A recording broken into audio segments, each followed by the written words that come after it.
para empezar a, no sé cuánta gente faltará que se conecte.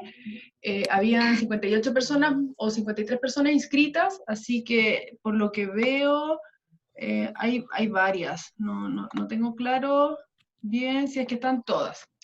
Eh, Así que vamos a partir, cosa de que estemos dentro del horario que más o menos teníamos como estipulado para esto.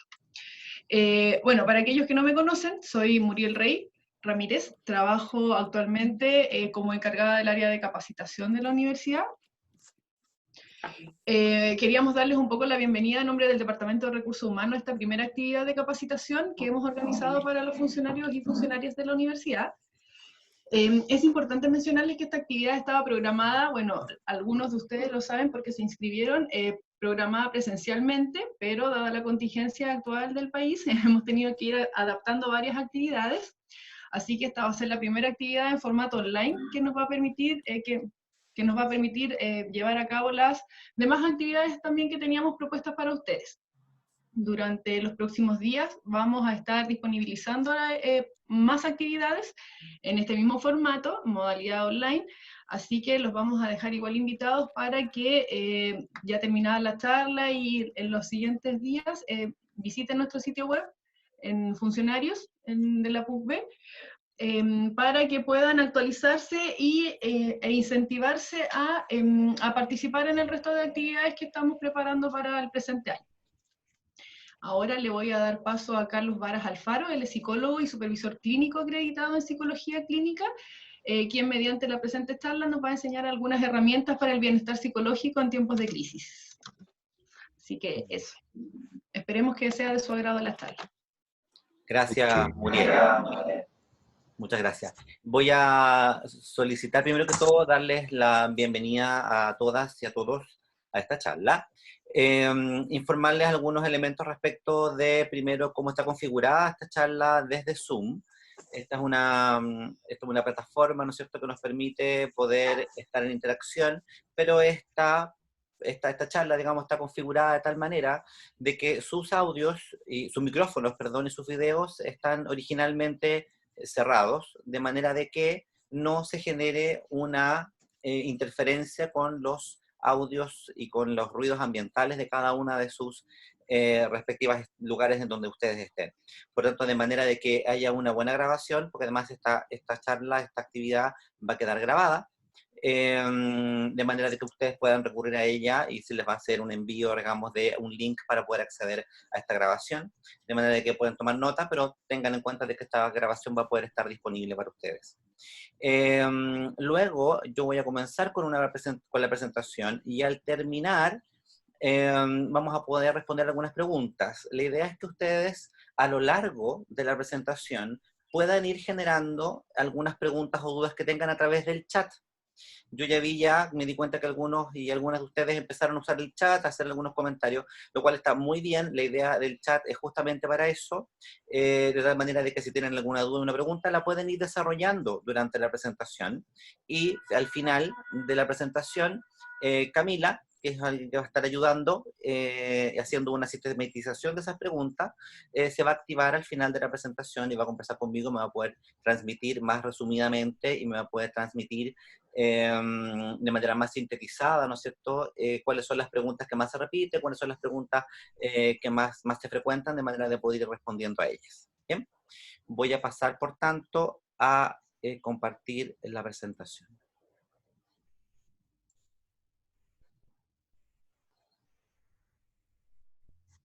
Bien.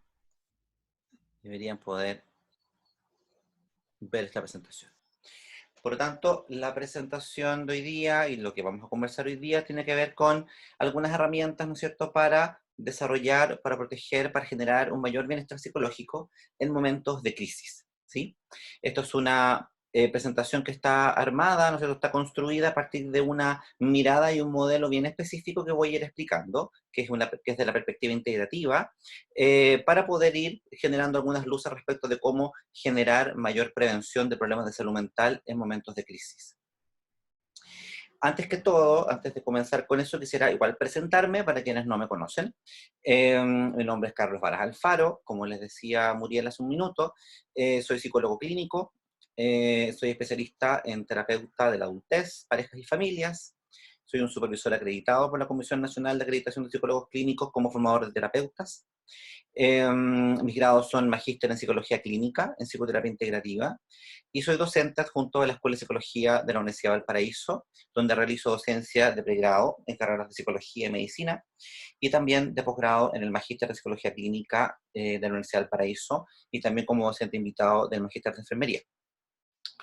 Mi experiencia laboral ha sido más bien en el área de la educación superior y de la atención público-sanitaria, atención pública, atención primaria de salud, tanto secundaria también como terciaria, y también en el ámbito privado, en mi atención como psicoterapeuta de personas, parejas y familias. El objetivo de esta charla es poder compartir con ustedes un modelo explicativo, simple, sencillo, didáctico, que esté vinculado a la situación país actual, donde yo pueda explicar y de alguna manera configurar y hacerles ver algunos factores involucrados en el desarrollo de los problemas de salud mental en general, para luego poder reflexionar en torno a las posibles estrategias de abordaje y formas que podemos ir desarrollando para ir afrontando situaciones de crisis para poder prevenir efectivamente la emergencia de problemas de salud mental. Ese es el objetivo de esta charla, ¿sí? De manera de que cualquier duda, pregunta que tengan en relación a eso a lo largo de esta presentación, las puedan ir generando en el chat y finalmente al final de la presentación vamos a poder responder algunas de ellas. Antes que todo, creo que es importante ponernos de acuerdo en una definición común respecto a lo que es la salud mental. Y creo que no hay mejor forma de resumirla que respecto a lo que la OMS, la Organización Mundial de la Salud, especifica y precisa respecto a lo que es la salud mental. Creo que es importante entender efectivamente que la salud mental es un estado completo de bienestar físico, mental y social, y no solamente la ausencia de una afección o enfermedad. Y esto es muy importante, porque de alguna manera creo que si nos ponemos a analizar gran parte del conflicto que hemos tenido de movilización social desde octubre a la fecha, gran parte de ese conflicto, movilización social y estallido social tiene mucho que ver y está muy vinculado a los problemas de salud mental que hemos tenido en Chile y a las sensaciones de malestar, ¿no es cierto?, psicológico, emocional, físico, biológico y social que hemos tenido durante muchos años. Por lo tanto, Chile está en una deuda muy grande aún respecto a lo que es entender la salud mental como un estado completo de bienestar. Chile se ha dedicado más bien a poder trabajar, ¿no es cierto?, en prevención y sobre todo más en tratamiento en aquellos trastornos de salud mental que de alguna manera logramos pesquisar a lo largo del país. Pero todavía tenemos mucho trabajo por avanzar respecto a lo que es generar un completo bienestar. Y creo que parte de la crisis social y la movilización actual que tenemos tiene mucho que ver con eso, con poder buscar, ¿no es cierto?, un mayor bienestar psicoemocional y social. Por tanto, para poder lograr eso, es importante que se fomente, ¿no es cierto?, el bienestar mental de las personas, que prevengamos efectivamente el desarrollo y la emergencia de trastornos de salud mental, y protejamos los derechos humanos y atendamos a las personas con los problemas de salud mental. Que esa es una de las grandes prioridades a nivel nacional, es el tratamiento de algunas enfermedades mentales, pero efectivamente parte de la movilización social ha incluido una reflexión en el ámbito de la salud mental respecto de muchas cosas que aún están pendientes. Infancia está muy pendiente, el poder prevenir trastornos depresivos está muy pendiente, hay mayor equidad en la situación de género también está muy pendiente, por tanto hay cosas que trabajar y que avanzar aún en Chile para poder fomentar este completo bienestar. Lo importante de poder desarrollar una buena salud mental hace posible que las personas puedan desarrollar su máximo potencial, que puedan enfrentar el estrés cotidiano y normal de la vida, y no normal de la vida, de una mejor manera, y puedan trabajar de manera productiva, y hagan aportaciones a la comunidad y de alguna manera se sientan como seres humanos que son un aporte para la comunidad y que también tienen un bienestar en ese desarrollo.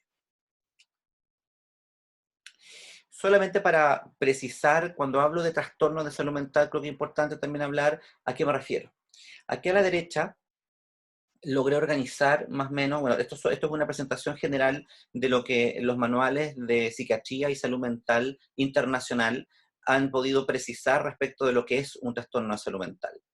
Y aquí hay un listado bastante amplio, casi todos, digamos, las categorías están expuestas acá, y aquí a la derecha podemos ver cuáles son aquellos trastornos que tienen una relación más directa con el ambiente, con el contexto, como los trastornos depresivos, los trastornos de ansiedad, los trastornos de obsesión, los trastornos del trauma y el estrés, trastornos disociativos, que es esta experiencia de sentir que estoy en un sueño, que mi cuerpo no me responde, mi cuerpo no es mío, problemas somáticos como dolores físicos, problemas alimentarios, problemas de la eliminación que ocurren en la infancia, por ejemplo, los problemas de enuresis o encopresis, ¿no es cierto?, los menores, alteraciones del ritmo circadiano, que son las alteraciones del sueño, disfunciones en la respuesta sexual y también del comportamiento, control de impulsos y la conducta. Además, están todos los otros trastornos que están vinculados a una característica un poco más biológica, un poco más genética, algunos trastornos del neurodesarrollo como el autismo, por ejemplo, la esquizofrenia, trastornos neurocognitivos como la demencia, que tiene que ver también con los adultos mayores cuando tienen un deterioro mayor a lo esperado, los trastornos bipolares u otros trastornos relacionados que también están dentro del espectro afectivo, trastornos vinculados con el consumo de sustancias, ¿no es cierto? También trastornos de personalidad y trastornos de alteraciones de la orientación sexual. También son algunas características que, si bien se sabe que tienen algún carácter un poco más biológico, más genético, también están muy influenciados por el ambiente. Y aparte de estos trastornos en general, que son trastornos con los cuales lidiamos en Chile de manera muy frecuente, sobre todo cuadros en el área afectiva, depresiva y de ansiedad, también no están categorizados dentro de los manuales internacionales, pero creo que es importante hablar de un problema que en Chile es muy frecuente y que últimamente se está transformando un poco en prioridad nacional también, que es preocuparnos por las temáticas de ideación y acto de suicidio. Lamentablemente en los últimos 10 años en Chile las tasas de suicidio han aumentado muchísimo. Hemos liderado las tasas de nuevos o de las tasas de aumento en suicidio en los países de la OCDE. Por lo tanto, creo que esto es una prioridad también en Chile. Antes del estallido social, antes de la movilización, ya esto era un problema dentro de los últimos 10 años. Creo que también tenemos que preocuparnos de los conflictos interpersonales y todos los problemas que hoy día existen a nivel de familia, de pareja y de la relación con los hijos. Chile tiene muy altas prevalencias de violencia intrafamiliar, violencia a la mujer, femicidio, maltrato infantil y abuso sexual. Por lo tanto, son temáticas que, si bien no están directamente categorizadas y que generan muchos de los trastornos que estoy poniendo acá, esto es un problema relacional que debemos abordar. Y que también son parte de los problemas de salud mental que tienden a aumentar en contextos de crisis y en contextos de situaciones complejas. Últimamente, a nivel internacional, ya se ha referido que la situación actual de aislamiento y de cuarentena ha aumentado las tasas radicalmente de violencia intrafamiliar, de violencia hacia la mujer. Hay algunas estadísticas mundiales que hoy día están hablando de que ha aumentado cerca de un 30% las situaciones de violencia intrafamiliar, justamente por esta situación de mantener cuarentena, de estar constantemente en el hogar, y bueno, algunas cosas que voy a comentar ahora que podrían ayudarnos a explicar este fenómeno. Nuestro Plan Nacional de Salud Mental, que es un plan nacional que está proyectado de 2017 a 2025, ya refiere estadísticamente y en cuanto a epidemiología, de que las condiciones neuropsiquiátricas son aquellas que lideran, ¿cierto?, los problemas de salud mental en términos de años de vida perdidos por discapacidad. El 23,2% de los años de vida perdidos por discapacidad o muerte, avisa, que ese es el indicador, estarían determinados por estas condiciones neuropsiquiátricas, lo cual es mayor que enfermedades digestivas, que enfermedades cardiovasculares. Por lo tanto, encabeza nuestros problemas de salud en Chile.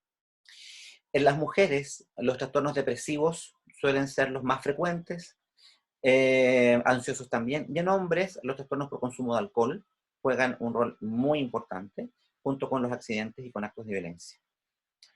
Por tanto, es importante nombrar aquí también que el alcohol y el consumo de alcohol, que tiende a aumentar también en momentos de crisis, puede llegar a explicar el 12% del peso de la carga atribuible a las enfermedades, duplicando ese peso respecto a lo que es la hipertensión arterial y el sobrepeso, ¿sí?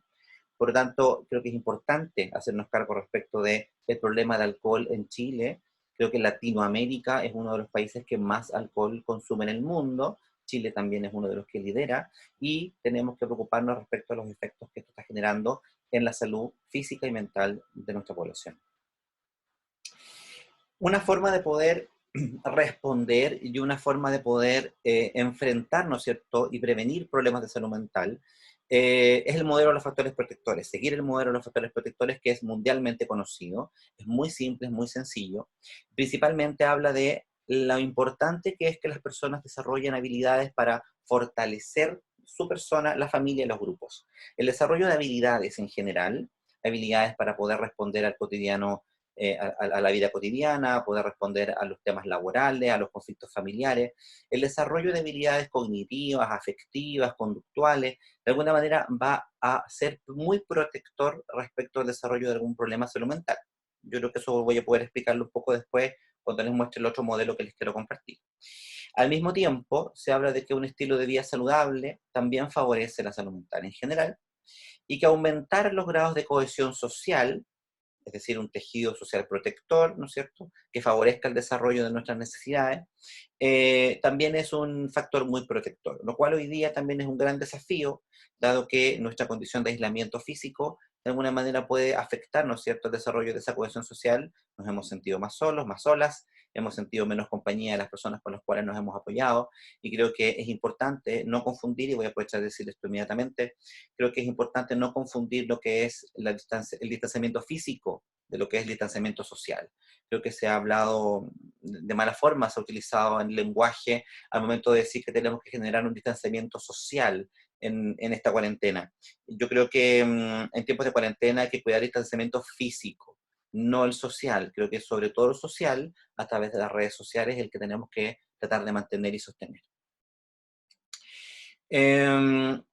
Quiero explicar ahora, desde un punto de vista de un modelo distinto, que es un modelo, no se asusten con el nombre, es modelo integrativo supraparadigmático, muy sencillo. Creo que mejor referirse y irse directamente al modelo gráfico, porque este es un modelo que ha estado diseñado para la psicoterapia, y es un modelo psicoterapéutico, pero que a mí me gusta explicar porque creo que gráficamente, de manera muy sencilla, logra explicar cómo funciona el ser humano.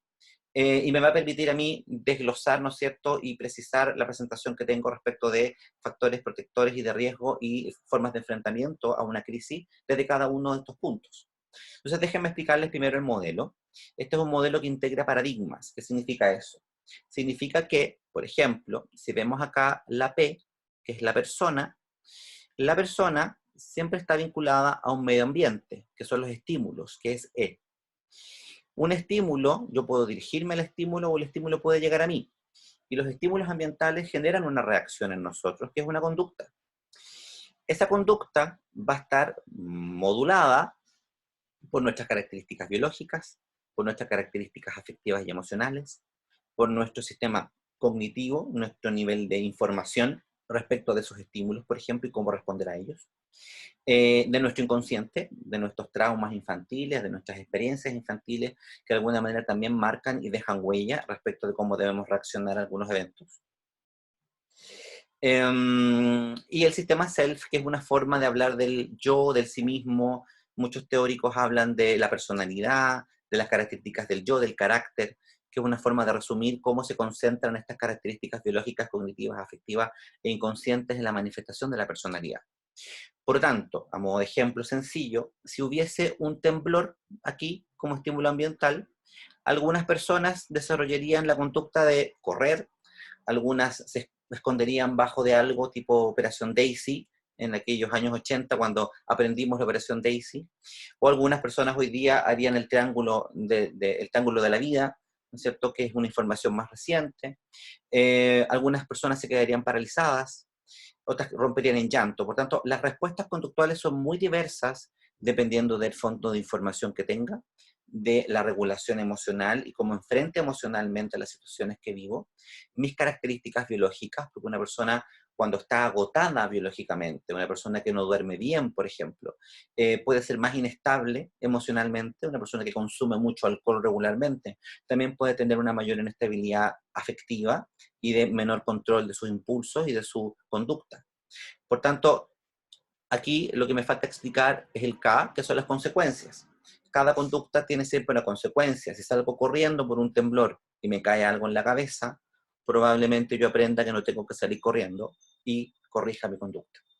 Por lo tanto, esto es una manera de poder explicar en manera muy sencilla cómo distintos factores influyen en cómo un estímulo se transforma en una conducta específica. ¿Sí? Al mismo tiempo, para poder explicar lo que quiero explicar, también tenemos que entrar en una definición común de qué vamos a entender por crisis, ¿sí?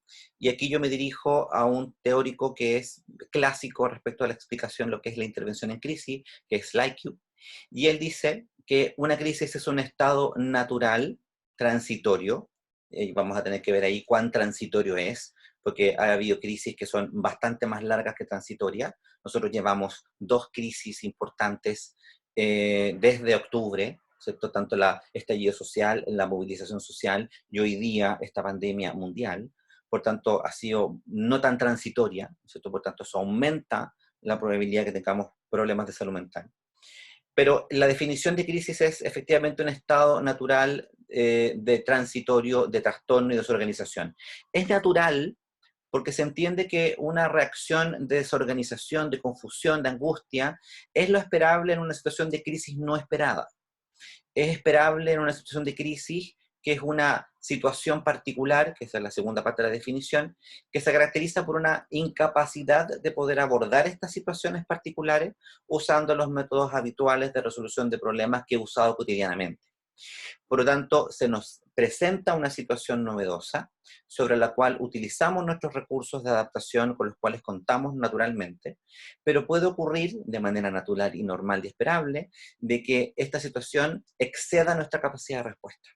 Y desde ahí se desarrolle alguna problemática en algún ámbito emocional, cognitivo o conductual, como voy a explicar ahora. Por lo tanto, a nivel, por ejemplo, de lo que ha ocurrido, o sea, perdón, para entender o para conectar la idea de crisis con el modelo y con este modelo integrativo, si vemos a nivel ambiental y analizamos qué situaciones pueden provocar crisis, algunas situaciones que provocan crisis son aquellas situaciones normales en la vida, que le llamamos crisis normativas. Las crisis normativas son aquellas situaciones que a lo largo de la vida y del ciclo vital es normal que generen algún tipo de trastorno. Voy a solicitar a algunas personas que a lo mejor están ingresando a la charla que por favor puedan silenciar sus micrófonos, dado que estoy recibiendo un poco de sonido ambiental que a lo mejor puede afectar a las demás personas para que puedan escuchar bien la presentación. Doy las gracias para que puedan silenciar su micrófono. Si no saben hacerlo, abajo a la izquierda debiese aparecer un micrófono que pueden silenciar. Gracias. Vuelvo a la idea de las crisis normativas. Las crisis normativas son aquellas situaciones que nos desafían a lo largo del ciclo vital, a lo largo de nuestra vida. Por ejemplo, cuando transicionamos del trabajo a la jubilación, cuando transicionamos de ser una pareja joven, sin hijos, a tener hijos, cuando transicionamos a una situación en la que los hijos migran y nos encontramos con el nido vacío. Esas son crisis que son esperables, pero no dejan de ser crisis, porque son cambios importantes, son desafíos respecto a una nueva organización que pueden generar algún tipo de trastorno y pueden generar algún tipo de respuesta emocional, conflicto interpersonal, sobre lo cual tenemos que ajustarnos y adaptarnos. A veces pedimos ayuda en estas crisis normativas, asistimos a profesionales de la salud mental, psicólogos, psiquiatras, cuando estamos en alguna de estas situaciones, y es esperable que así sea, y es deseable que así sea, si es que no estoy sabiendo cómo enfrentar esta situación de crisis normativa en la vida. Pero hay algunas otras crisis que no son normativas y que no son esperables, como por ejemplo vivir un accidente, como vivir un desastre natural o provocado, que es lo que hemos vivido, por ejemplo, en Valparaíso respecto al incendio, los grandes incendios que hemos tenido en Valparaíso, que han sido grandes crisis no normativas, no esperables, pero que son desastres naturales que han tenido grandes efectos en las personas. El recibir la notificación de una enfermedad, por ejemplo, puede ser una enfermedad compleja, puede ser una enfermedad complicada en términos de tratamiento, o con un pronóstico delicado, que nos puede asustar mucho y nos puede desajustar. Puede tener que ver con ingresar a un sistema de tratamiento que también tiene efectos nocivos, ¿no?, en la persona, o que es muy duro de poder seguir ese procedimiento de tratamiento. El fallecimiento de un familiar, o de una pareja, o de una amistad. El ser víctima de una agresión, de ser un asalto en la calle, o vivir una situación de violencia dentro de nuestra familia, o dentro de nuestras relaciones importantes o más íntimas. El ser testigos directos de accidentes, o de un acto de violencia, también puede ser una situación traumática de vivir. La cesantía. entre otras muchas que podría nombrar. Pero he querido solamente graficar y ejemplificar cuáles pueden ser algunas situaciones que desde la psicología se entienden como no normativas y que pueden provocar una gran crisis porque genera un cambio a nivel del ambiente. Para ejemplificar un poco esto con las situaciones que hemos vivido en Chile a partir de octubre, yo podría decir, por ejemplo, que en torno al estallido social a nivel ambiental, evidentemente, se nos han desarrollado distintas situaciones difíciles de enfrentar. Hemos sido, por ejemplo, testigos directos, o hemos sido víctimas, o hemos tenido una experiencia cercana con algún acto de violencia. Todas o todos hemos estado expuestos a eso desde octubre a la fecha y nos hemos visto afectados de alguna manera, identificando o visibilizando o sufriendo saqueos, destrucción o directamente los actos de represión, violencia y ataque a los derechos humanos que hemos visto. Por tanto, hemos visto mucha violencia en general, desde distintos puntos de vista, desde octubre a la fecha. Al mismo tiempo, hemos sufrido problemas de transporte, nos hemos visto inmersos en discusiones muy polarizadas, porque son políticas. Por lo tanto, las discusiones políticas no son exentas de conflicto ni de pasarlo mal en ese proceso. Por lo tanto, también hemos tenido discusiones con personas con las que antes no habíamos tenido discusiones. Probablemente algunas amistades se han quebrado, probablemente algunas relaciones familiares también se han visto tensionadas por estas discusiones políticas desde octubre a la fecha. También hemos tenido algunas respuestas gubernamentales que no han sido del todo coherentes y atingentes a las necesidades de lo que ha ocurrido. Algunos podrían estar de acuerdo, algunos no están de acuerdo con estas respuestas gubernamentales. Por tanto, también ha generado alguna situación complicada, digamos, en términos de bienestar emocional y psíquico. Además, hemos visto que ya desde octubre a la fecha hemos tenido un cambio importante a nivel del comercio, ¿cierto? Y de la economía.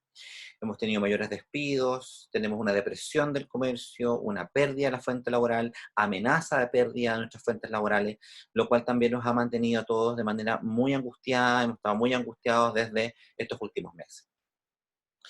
Y a esta crisis se nos suma una crisis vinculada al COVID-19, que también generó cambios ambientales importantes en el último tiempo, porque estamos frente a la existencia de un patógeno que está colapsando los sistemas de salud y está poniendo en riesgo vital a la población más vulnerable. Y esto significa que hemos estado expuestos a entender de que este virus puede afectar no solamente la propia salud, si es que tengo alguna otra condición física delicada, sino que puede afectar directamente a nuestros padres, a nuestros abuelos, abuelas, que tengan alguna mayor edad y que también tengan alguna otra enfermedad crónica, por tanto estamos asustados. Yo creo que el susto es algo normal en esta situación, pero sin duda que experimentar este temor por muchas semanas y por muchos días no es exenta de costos, digamos, para la salud mental nuestra.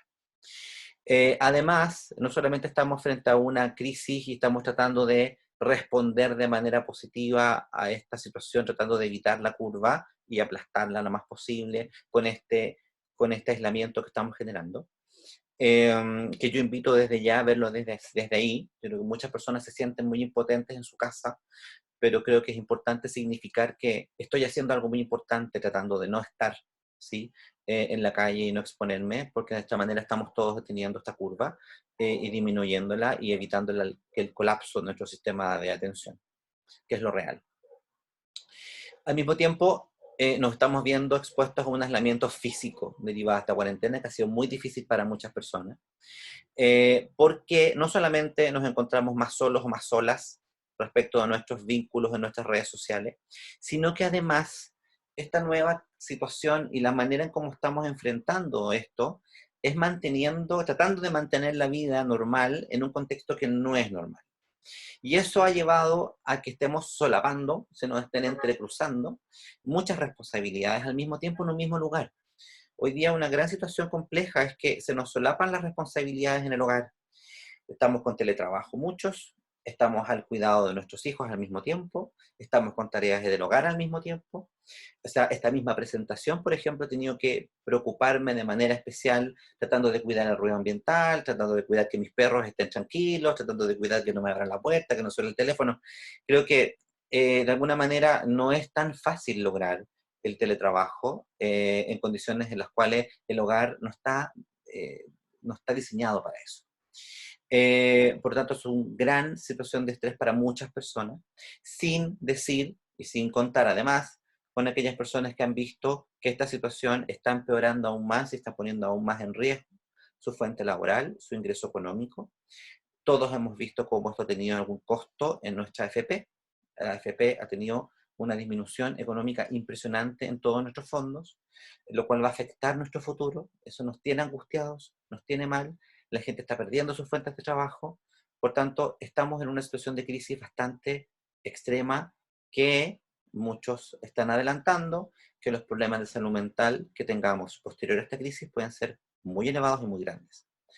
Por lo tanto, mi propuesta es tratar de aumentar la reflexión respecto de qué cosas podemos hacer para poder prevenir, ¿cierto?, una situación de un problema de salud mental en el contexto de todo esto que está ocurriendo.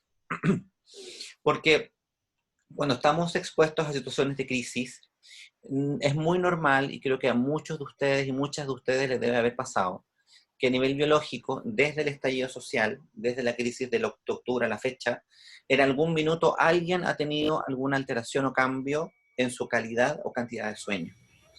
Hemos tenido alguna variación en nuestro nivel de alimentación, a lo mejor menos apetito, a lo mejor más apetito normal, experimentación de angustia. A nivel conductual, hemos tenido que cambiar y solapar nuestras rutinas, como les decía. Pasamos de una gran participación social a un gran aislamiento, de una alta expresividad emocional en el momento de la crisis social y movimiento social, a rápidamente un gran retraimiento. Hemos tenido un cambio muy brusco en nuestro diario vivir, desde la movilización social a la pandemia, y todavía tenemos mucho por trabajar respecto de la Constitución y respecto de los temas que están pendientes.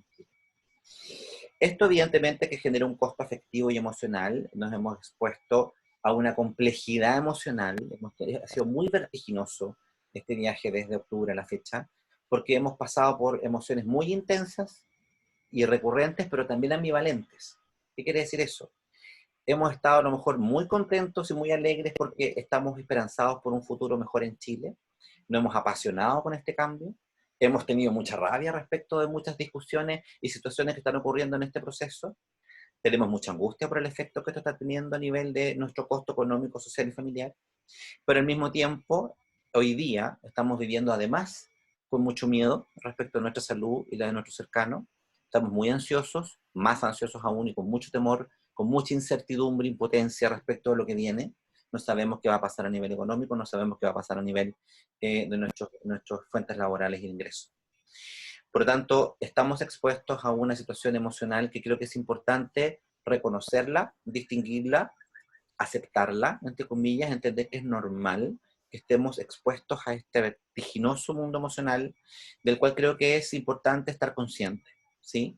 Y entender que es normal en el contexto de la situación en la que nos encontramos.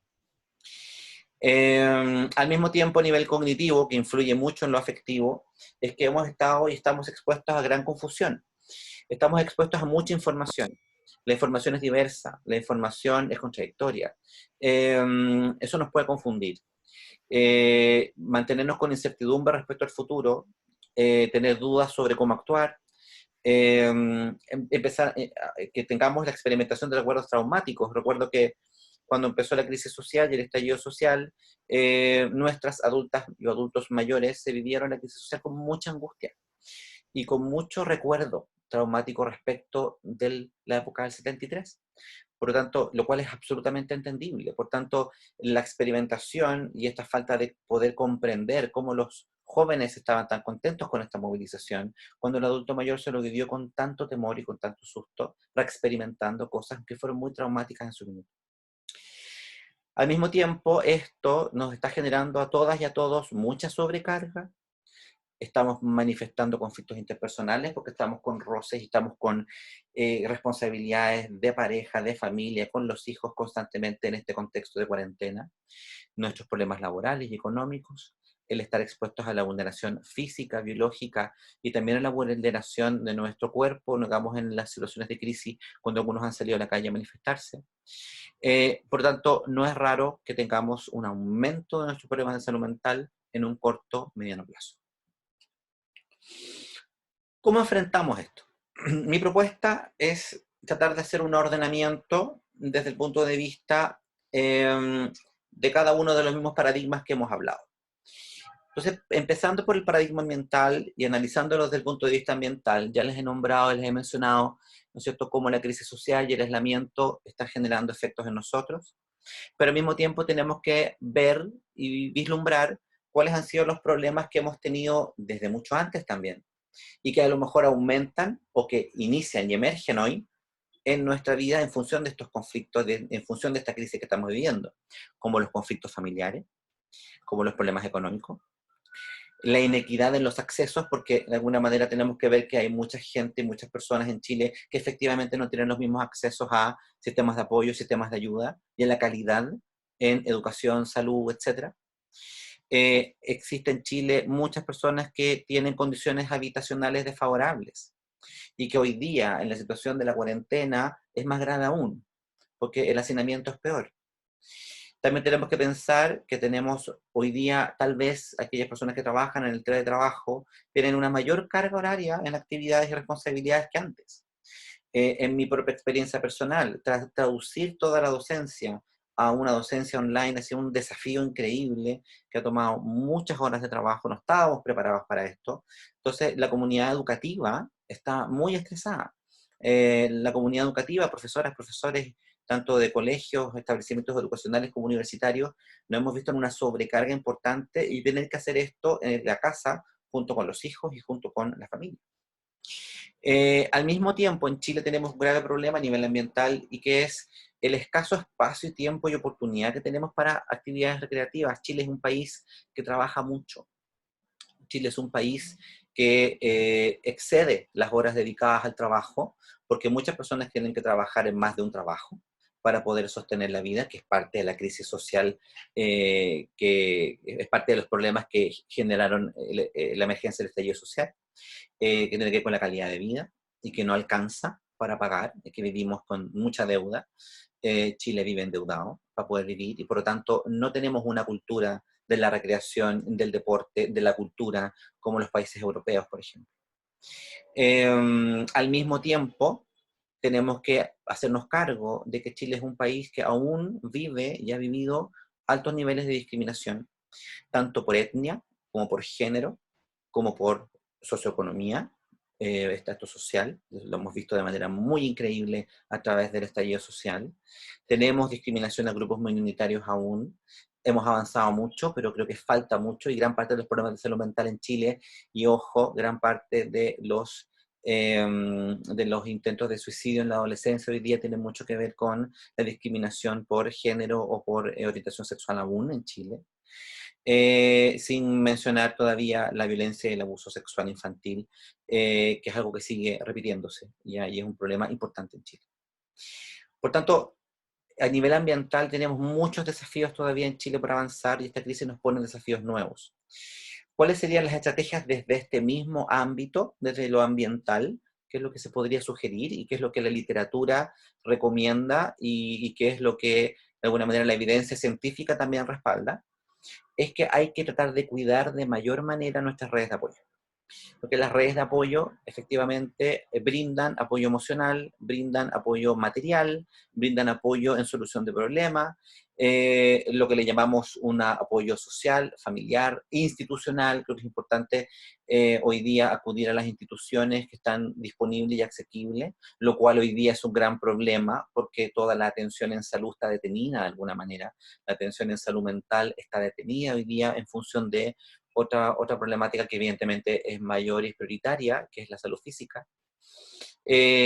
Participar en redes de apoyo comunitario, en la iglesia, participar en juntas vecinales, participar en algún tipo de otra actividad de desarrollo, de alguna actividad de aprendizaje. Hay personas que hacen yoga, hay personas que hacen deporte. Lo que es importante participar, ¿sí?, de alguna situación que nos permita tener algún tipo de interacción mayor con otras personas. Y también el terapéutico en caso que sea necesario. Al mismo tiempo, creo que es importante, por lo tanto, también tratar de cuidar y promover otros tipos de espacio que nuestra condición en Chile vulnera mucho, que tiene que ver con nuestros espacios de ocio y valorarlo como un espacio necesario. Creo que las pausas, los momentos de no hacer, también son importantes. así como momentos para el aprendizaje, aprender cosas nuevas, aprender cosas que no sé hacer y que a lo mejor este es el minuto para poder querer aprender a hacer, leer cosas nuevas que no he leído. Participar en situaciones como esta es una forma, ¿no? La inquietud que algunas y algunos de ustedes ha tenido por ingresar a este tipo de charla, creo que tiene que ver con eso, creo que tiene que ver con aprovechar la oportunidad de aprender cosas nuevas que nos puedan generar un aporte. Pero también olvidar la recreación saludable, creo que es importante detenernos un poco respecto de estar constantemente conectados con estas dos crisis grandes que nos acompañan desde octubre. Y por lo tanto, tener momentos de pausa, tener momentos de recreación, es fundamental para el descanso y el alivio. Al mismo el contacto con la naturaleza, que hoy día es un poco más complejo porque tenemos que estar más encerrados, pero ojo con el contacto con las plantas, ojo con el contacto con tener de alguna manera el cuidado de las plantas, y después voy a hablar un poco de eso. Es una terapia bien impresionante, está documentándose hoy día a nivel internacional, de que el contacto con la naturaleza es una fuente de disminución de estrés, de angustia preventiva respecto a trastornos de angustia y trastornos depresivos, lo cual no hacemos muy frecuentemente y debiésemos incorporarlo como parte de la vida.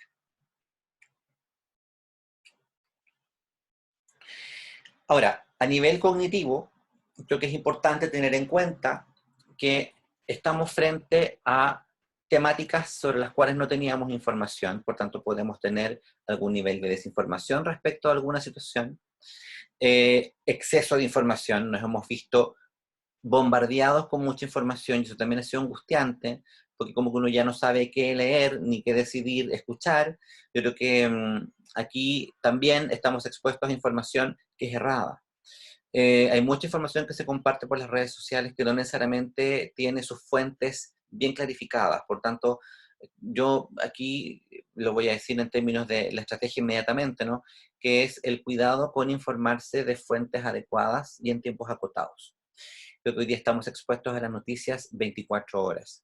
Y eso también retraumatiza. ¿Sí? Creo que no es una buena idea estar constantemente expuestos, porque las noticias nos están retraumatizando porque son muy recurrentes respecto a la información. Por tanto, mantenerse informado de manera como lo hemos hecho regularmente, que es en la noche, por ejemplo, o en las noticias de la tarde, basta con ver noticias una vez al día, ¿no? Para poder estar informados de lo que está ocurriendo. Por lo tanto, yo invito, digamos, a cuidarnos de este bombardeo de información que nos quita tiempo para otras cosas que pudiesen ser más saludables. Creo que es importante que también en esta nueva situación, solapamiento de nuestras responsabilidades, creo que es doblemente importante entender que a lo mejor algunos de nosotros no tenemos conocimiento de cómo organizar nuestro tiempo, ¿sí? Al mismo tiempo, también algunas personas tienden a tener de antes un estilo un poco más pesimista o angustiante para enfrentar la vida, lo cual en esta situación evidentemente que puede generar mayor angustia, ¿sí? Hay personas además que conviven cotidianamente con altos niveles de autoexigencia y escasa autoconfianza en lo que realizan. Lo cual, en situaciones, por ejemplo, como el teletrabajo en la casa, en condiciones ambientales que no son las más adecuadas, exigirnos la perfección no es un buen compañero en este minuto, ¿sí? Desde ese punto de vista, yo invito inmediatamente a flexibilizar nuestras expectativas y nuestras exigencias respecto de lo que podemos hacer en las condiciones en las cuales nos encontramos. Yo creo que tenemos que entender que estamos en una condición excepcional a nivel mundial. Estamos en una situación no vista en 100 años. Por tanto, a todos nos pasa esto por primera vez. Por tanto, yo creo que es importante entender que es tan prioritario disminuir, ¿no es cierto?, esta línea de crecimiento de contagios, que todo lo que estemos haciendo para poder hacerlo ayuda y aporta, y por lo tanto, creo que es importante disminuir la expectativa de nuestro nivel laboral, la expectativa de lo que podemos lograr. No quiere decir que dejemos de trabajar eficientemente y de calidad, eso no es mi invitación. Mi invitación es más bien a entender que si no logro hacerlo bien, que si no logro realizar el trabajo de buena manera, creo que es importante entender que no estamos en las condiciones para poder hacerlo de la mejor manera. Por lo tanto, creo que hay que ser empáticos con uno, hay que ser empáticos con la condición en la que estamos y entender que la perfección hoy día no es posible, ¿sí? Y que además las cosas no van a salir perfectas, ¿no? Aquí me podrían abrir la puerta, me podría fallar el internet, podría tener una situación de ruido en la calle cerca de mi casa y que pudiese no prevenir la bulla o que algo pase, porque estoy en mi casa en este minuto. Por lo tanto, creo que es importante entender que las cosas no van a salir perfectas. Y aceptar eso disminuye la angustia y la tensión. Eso tiene que ver también con la idea de los sesgos y la rigidez cognitiva, ¿no es cierto? Este pensamiento polar que algunas personas a lo mejor tienen, ¿no es cierto? Que si las cosas no salen bien, salen mal, ¿no? Que todo es blanco-negro. Yo creo que hoy día hay que ver los grises, hay que ver que las situaciones no están perfectas y ahí tenemos que relajar un poco nuestras demandas también. Y también es importante que a lo mejor algunas personas no tienen muchos conocimientos sobre qué es un hábito saludable y qué es un estilo de autocuidado en la vida, que es lo que estamos hablando hoy día. Por lo tanto, lo que resumo en términos de estrategia es, como les decía, informarnos de las fuentes adecuadas y en tiempos acotados, generar espacios de reflexión como este, que son muy aportativos para pensar y repensar y detenernos a pensar en nosotros mismos, flexibilizar nuestras expectativas y exigencias, reorganizar nuestros tiempos con estructura, hacernos un horario, pero también ser flexibles con ese horario, porque hay que entender que no es posible cumplirlo a cabalidad. Reconocer nuestros propios logros y soluciones. Creo que es muy importante, sobre todo cuando estamos con una sensación de falta de confianza, con incertidumbre, con dudas de cómo voy a enfrentar todo esto que está ocurriendo hoy en día. Yo invito a hacer un ejercicio que es sentarnos a pensar en todos los logros que he tenido en la vida, todas las formas a través de las cuales yo logré esas cosas, así como cómo logré solucionar algunas situaciones difíciles en la vida, a través de qué medios, a través de qué herramientas, qué hice, qué se me ocurrió, cuál fue la estrategia que abordé. Creo que hacer una revisión de nuestras habilidades, de nuestros logros, de nuestras formas de enfrentar problemas y conflictos y cómo hemos logrado solucionarlos en el pasado, creo que es una buena revisión para poder tener más presente, para poder tener más sobre la mesa, ¿no? Y más a mano, cuáles son mis propias habilidades, cuáles son mis propios recursos para poder enfrentar situaciones difíciles en el futuro y frente a las situaciones que puedan venir, ¿sí? Al mismo tiempo, voy a hablar de esto al final, no me voy a detener ahora, pero creo que es importante para regular nuestro pensamiento catastrófico. Nosotros a veces nos angustiamos, va a venir lo peor, las cosas no van a cambiar, las cosas van a empeorar. Creo que controlar nuestra angustia y nuestro pensamiento catastrófico se logra no solamente a través de todo lo que acabo de decir, sino que también a través de ejercicios de mindfulness o relajación, de lo cual voy a hablar al final, ¿sí? Porque este se repite en varios paradigmas y me gustaría detenerme en una estrategia concreta de alivio de la angustia y del estrés que podría ser muy aportativo para todas y para todos. Creo que es importante detenernos también en analizar lo que nos está pasando a nivel biológico, ¿sí? Como les decía, en situaciones de crisis no es extraño que se deteriore nuestra calidad y cantidad de sueño y alimentación. Tampoco es inusual que en situaciones de crisis aumente nuestro consumo de alcohol, haya un consumo más habitual de marihuana en aquellas personas que consuman marihuana y otras drogas. Por tanto, el consumo habitual de marihuana, el consumo abusivo de alcohol, no es inocuo, genera problemas. La marihuana genera alteraciones de nuestro sistema superior de pensamiento, por tanto, las habilidades de gestión, de memoria, se ven alteradas por el consumo de marihuana. Si bien relaja, si bien alivia, las personas lo consumen por eso, va a generar un desorden a nivel de pensamiento. Y eso nos puede jugar en contra en este gran desafío de poder armar una vida funcional con todas las demandas que tenemos hoy en día. Y el consumo abusivo de alcohol genera inestabilidad emocional. Por tanto, no nos ayuda hoy día a aumentar el consumo de alcohol, más allá de lo que hemos habitualmente consumido, y a lo mejor importante que nos cuestionemos si es que ya no llevamos un consumo demasiado regular de alcohol que inestabiliza anímicamente. Además, hemos estado expuestos a un nivel de activación sostenido en el tiempo. Estamos con una angustia sostenida en el último tiempo, desde octubre a la fecha. Hay personas además que tienen una tendencia a la inestabilidad emocional. Hay personas que se despiertan un día más angustiadas o más irritables o más tranquilas. Creo que eso tiene que ver también con la propia biología o con alguna condición de salud mental importante. También hay personas que tienen una dieta poco balanceada y eso también afecta a nivel de angustia y ansiedad.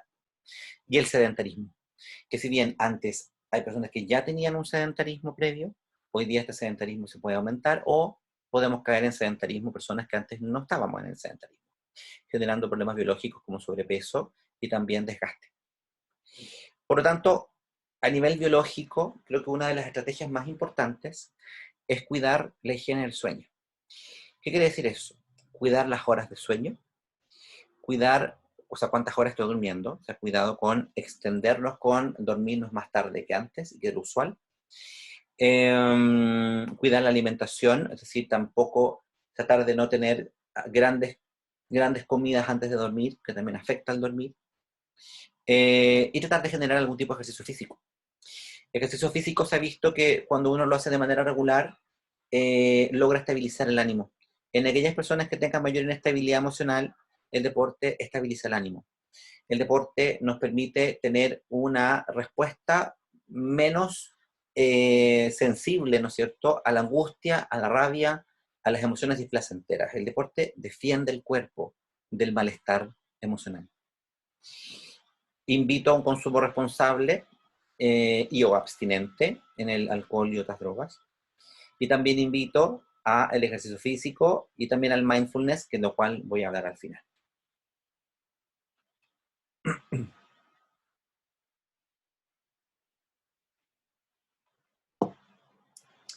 Respecto de lo conductual,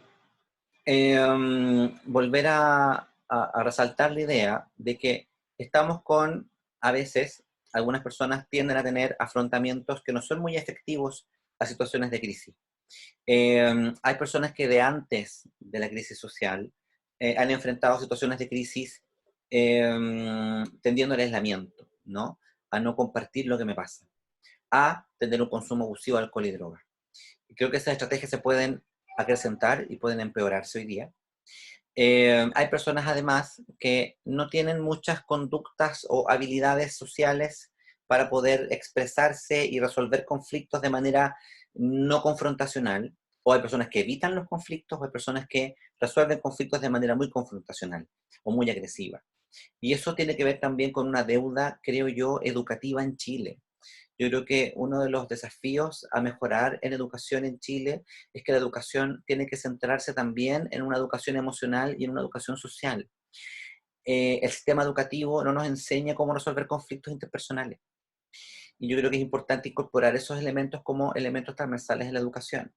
Por eso hoy día tenemos tantos conflictos a nivel de violencia, tenemos tantos conflictos a nivel de construcción de pareja estable en el tiempo, creo que, o mantención de vínculos y redes sociales, porque no estamos sabiendo discutir sin generar conflicto o agresión, ¿sí? Creo que es sumamente importante reflexionar sobre eso y tenemos que aprender, ojalá, a resolver conflictos de una manera simple, de una manera no agresiva, de una manera más diplomática, ¿sí? Eso implica que, por lo general, tenemos en Chile, yo diría, un alto nivel de poca habilidad comunicacional y de asertividad. No sabemos negociar bien, no sabemos resolver conflictos de buena manera sin terminar en una crisis mayor. Y al mismo tiempo, tal vez no sabemos organizar muy bien nuestros tiempos, lo cual, una de mis recomendaciones a nivel conductual es que tratemos de enfocarnos en el ocuparnos más que en el preocuparnos. Es decir, tratar de ocuparse y hacer algo respecto de lo que necesito para mi bienestar. Eso implica efectivamente realizar un horario con mis tiempos, planificar mis tiempos y respetar esos horarios, pero de manera flexible. Tratar de aprender cómo uno puede, y ahí hay otros cursos de capacitación, cosas que yo puedo de alguna manera leer también por mi cuenta, que es cómo uno puede aprender a desarrollar habilidades sociales y asertivas, ¿no es cierto? Creo que hoy en día una habilidad social muy atingente, muy necesaria en el conflicto en el que nos encontramos, de soledad y de aislamiento, es saber pedir ayuda. Creo que hay personas que no les gusta pedir ayuda y no les gusta molestar a otros, y es entendible, pero creo que la facultad para saber pedir ayuda y atrevernos a pedir ayuda y recibirla, hoy día puede ser fundamental para poder sobrevivir y poder ajustarnos como comunidad y de alguna manera desplegar la solidaridad de una manera efectiva, porque la solidaridad no sirve si es que alguien no está dispuesto a recibirla. Por tanto, creo que pedir ayuda es importante, ¿sí? Y al mismo tiempo desarrollar algunas otras actividades recreativas, como decía al principio, y prosociales. Creo que la participación social en lograr construir un país mejor, que es lo que estamos hoy día, también nos permite sentir que estamos haciendo algo, y eso disminuye los niveles de impotencia y de ansiedad y de incertidumbre también. Creo que es muy importante detenernos aquí un poco en el paradigma afectivo, porque el paradigma afectivo, de alguna manera, es el centro, ¿no es cierto?, de nuestros problemas de salud mental. Como les comentaba, hemos estado expuestos a mucho miedo, ansiedad y angustia muy recurrente. Estamos experimentando estas emociones de manera displacentera y de mucha inestabilidad de manera reiterada. También cierta ambivalencia afectiva, en términos de que hemos estado muy contentos por el cambio social, pero muy preocupados por el costo que eso va a tener, y hoy día estamos con mucha angustia y miedo y temor. Eh, Hay personas que también, previas a las crisis, ya tenían, algunas personas les cuesta disfrutar de estímulos simples y sencillos. A eso le llamo yo un alto umbral hedónico, que es la dificultad, necesito estímulos muy intensos para poder disfrutar de cosas sencillas, ¿sí?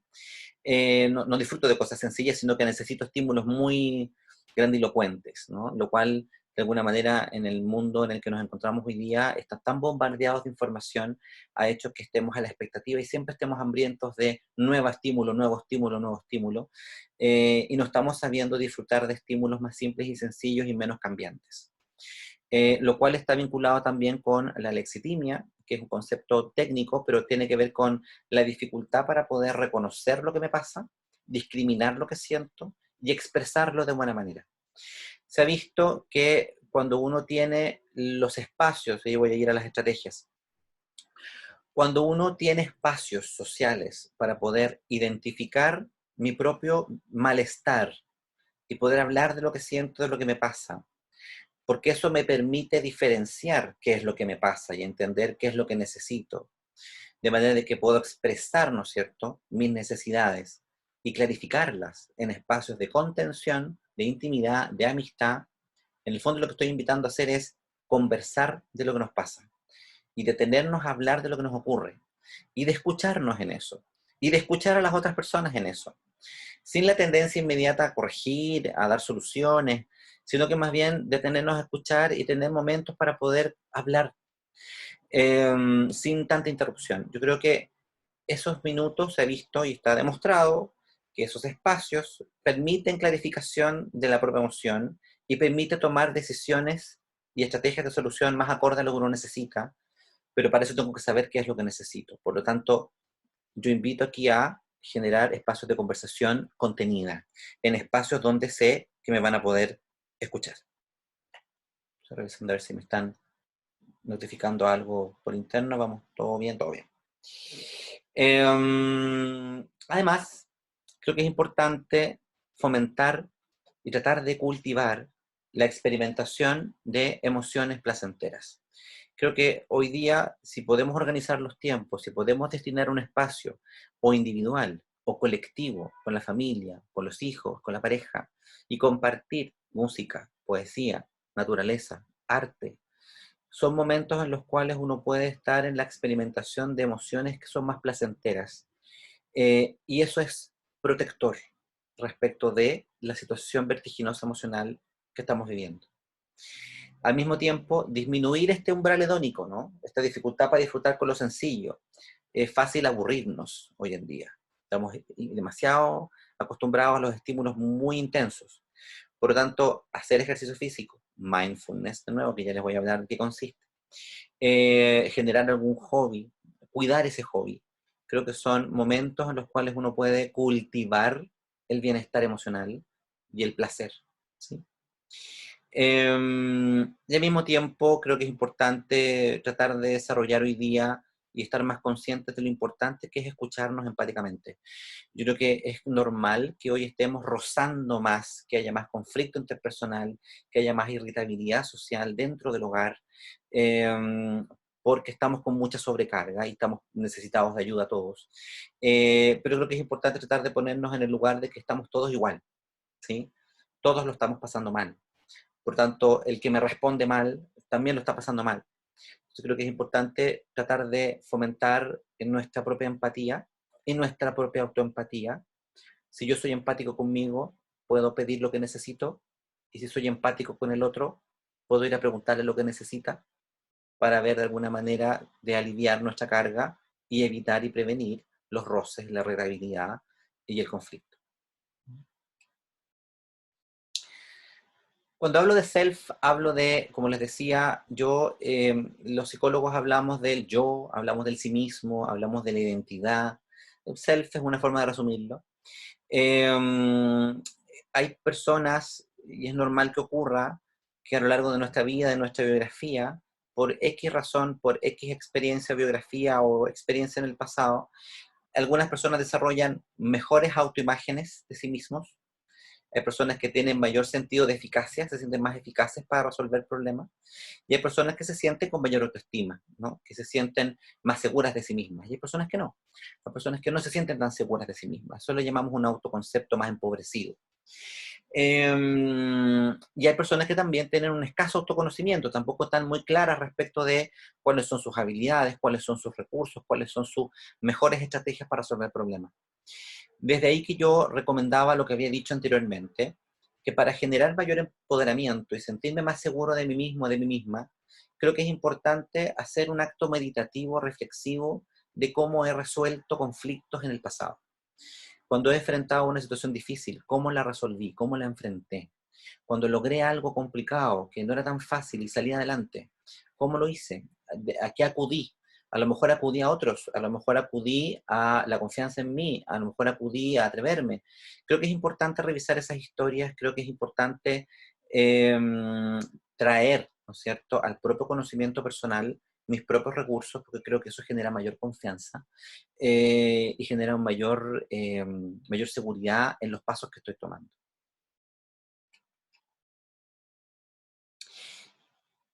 Dejé para el último, he hablado de esto, pero quiero precisarlo y explicitarlo, y tiene que ver con este paradigma de lo sistémico. Con lo sistémico me refiero a los contextos en los cuales nos movemos, me refiero a nuestras relaciones interpersonales, a nuestros ambientes familiares, a las áreas en las cuales nos movemos cotidianamente. Y es normal que en situaciones de crisis, y también puede ser una situación de crisis por sí sola, el estar en conflictos interpersonales hoy día y tener conflictos relacionales. No es raro, ¿ya? En función de cómo hemos tenido hoy día mayor dificultad para poder coordinar nuestros distintos roles, que hoy en la crisis social en la que nos encontramos y en la crisis pandémica nos ponen un mayor desafío de tener que hacer al mismo tiempo y en un mismo lugar distintas labores. Si antes ya era difícil, ¿no es cierto?, cumplir con las labores del hogar, de los hijos, del trabajo, hoy día es mayormente difícil porque lo hacemos en un mismo lugar. Por tanto, se nos mezcla nuestro rol de estudiante con nuestro rol laboral, con nuestro rol de marentalidad y parentalidad y nuestros apoyos al sistema familiar.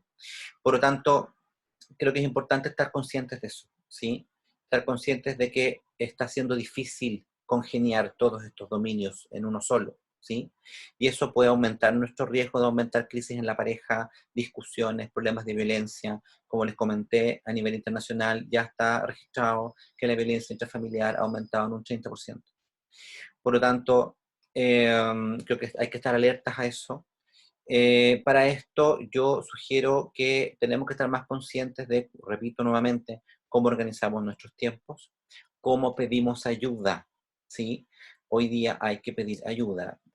Ayer mismo, muy en la noche, me contacté con una amiga eh, que es madre soltera, que es trabajadora, y hoy día está haciendo todo sola.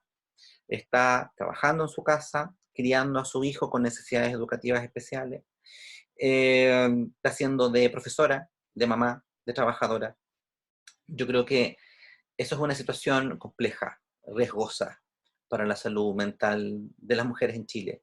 Desde ese punto de vista, creo que es sumamente importante fomentar y crecer en Chile respecto a lo que es la igualdad de género.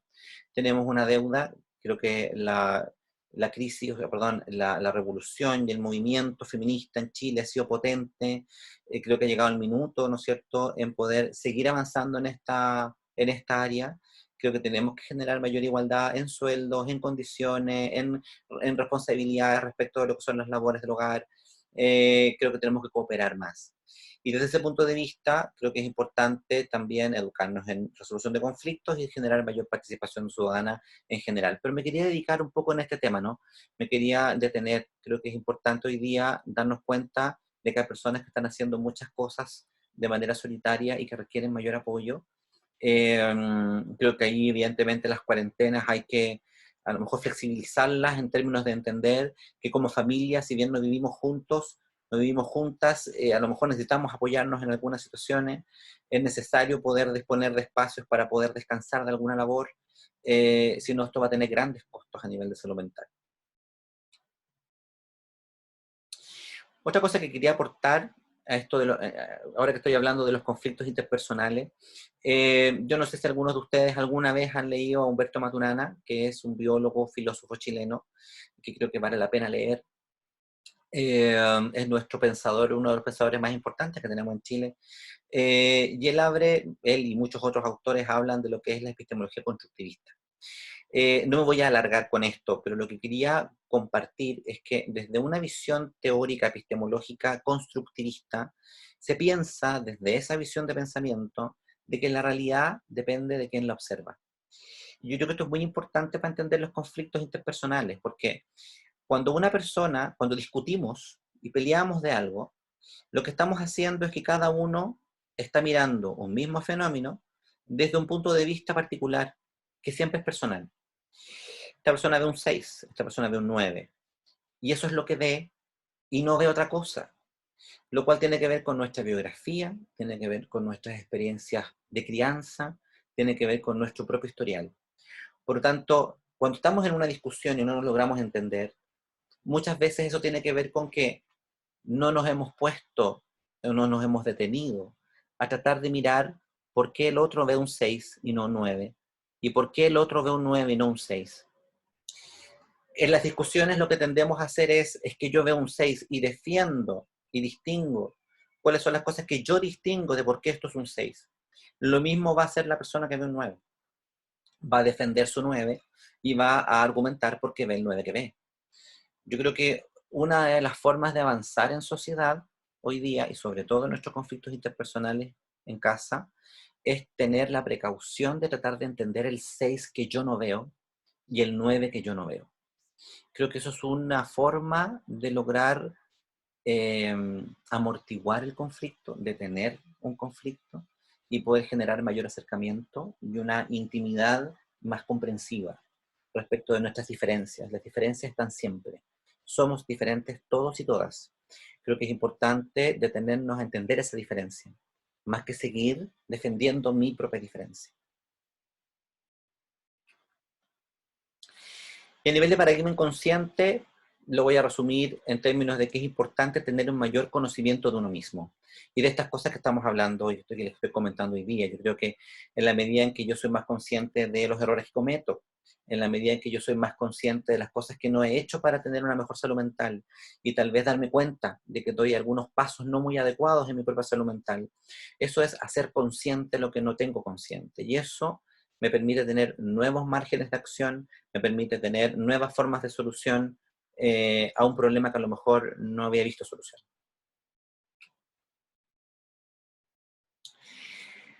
Eso es lo que tiene que ver con la propuesta que tengo, ¿no es cierto?, general, de cómo pudiésemos tener más presente algunos elementos y factores para poder prevenir problemas de salud mental en el futuro.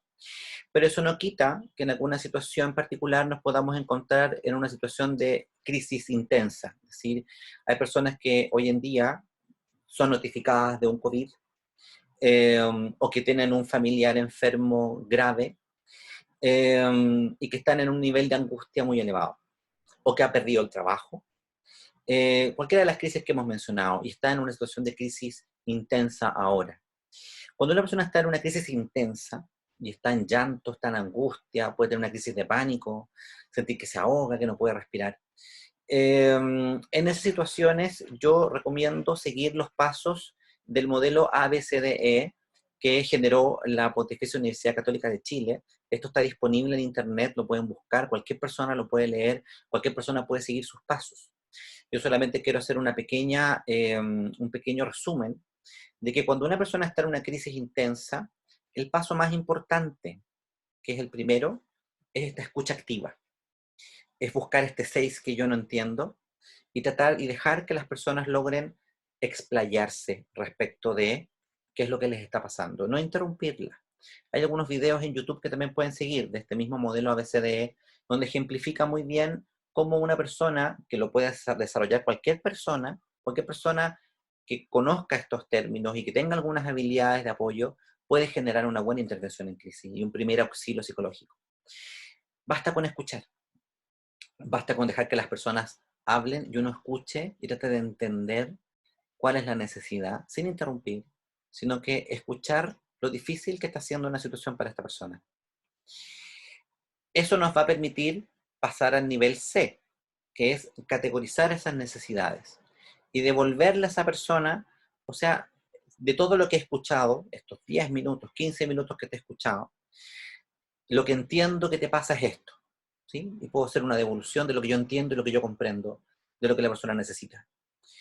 Ese reflejo, ¿cierto? Esa devolución es muy reconfortante, hace que las personas se sientan acompañadas, escuchadas, me ayuda a corregir, puedo decir, no, no es eso, o puedo decir, no, no es eso porque es más esto otro, y me corrijo, y comprendo mejor lo que me pasa, o al mismo tiempo puedo decir, sí, eso es. Me ayudas mucho a definir que sí, eso es.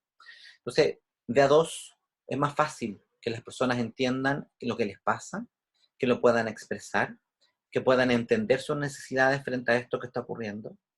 Y a veces se requiere que cuando una persona está en una crisis muy intensa y no alcanzamos a generar esta conversación, porque la persona no logra parar de llorar, o no logra parar de estar con una angustia muy elevada y está en una crisis de pánico, lo que se sugiere hacer aquí es acompañar a la persona, tomarla de las manos, sentarnos y respirar, ¿sí? Creo que ahí tengo un ejercicio de respiración que les voy a explicar cómo se hace, pero ayudar a la persona a respirar, a recuperar una respiración pausada, puede ayudar a la persona a frenar una crisis de pánico. Solamente con el hecho de acompañarla, tomarla de las manos y decirle, estoy aquí, te estoy acompañando, no estás solo, no estás sola, respira conmigo, respiremos profundo. Eso puede ser muy aliviador para una persona que está en una crisis emocional intensa. Y después vienen otras fases que son la de psicoeducación, que eso ya es para personas más expertas probablemente, que tengan mayor conocimiento de lo que esa persona necesita, o cada uno de nosotros puede tener información que pueda ser aportativa para esa persona. ¿Sabes qué? Yo veo que lo que te está pasando lo puedes ver y pedir ayuda en tal institución, pedir ayuda en tal otra institución que es experta en estos temas, anda, pide ayuda, llama a alguna institución que te puede brindar, ¿no es cierto?, apoyo en una situación de extrema urgencia. Hoy en día en Chile hay teléfonos para emergencia por situaciones de crisis de suicidio, problemas de violencia intrafamiliar. Entonces creo que es importante invitar a las personas a tomar pasos concretos para pedir ayuda si es que están necesitando ayuda en algo concreto, ¿sí? Eso significa derivar a las redes de apoyo respectivas respecto del problema que la persona vive. Respecto de la respiración, creo que lo puse acá. Les voy a invitar a dejar de hacer lo que estén haciendo, si es que estaban haciendo algo además de escucharme, y seguir lo que en la pantalla les estoy mostrando, que es continuar visualizando lo que está en la pantalla, que es un momento de inhalación, que es ahora, retener y exhalar. Nuevamente, inhalar y exhalar.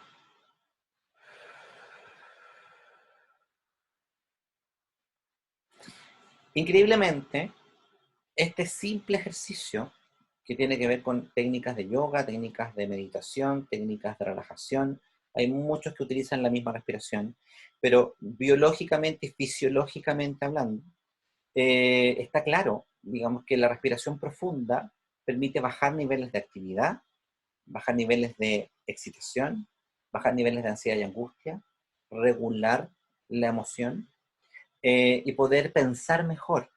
Yo creo que uno piensa mejor en calma, estando en un momento de calma.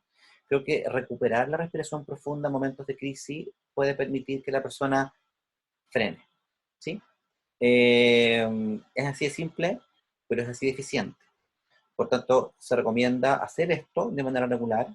Estar en el trabajo, si estoy un poco angustiado, trabajando, estoy apremiado, estoy en apuro, detenerme, respirar 5 veces. Tal vez eso hace un cambio importante respecto de cómo estoy en disposición para seguir avanzando.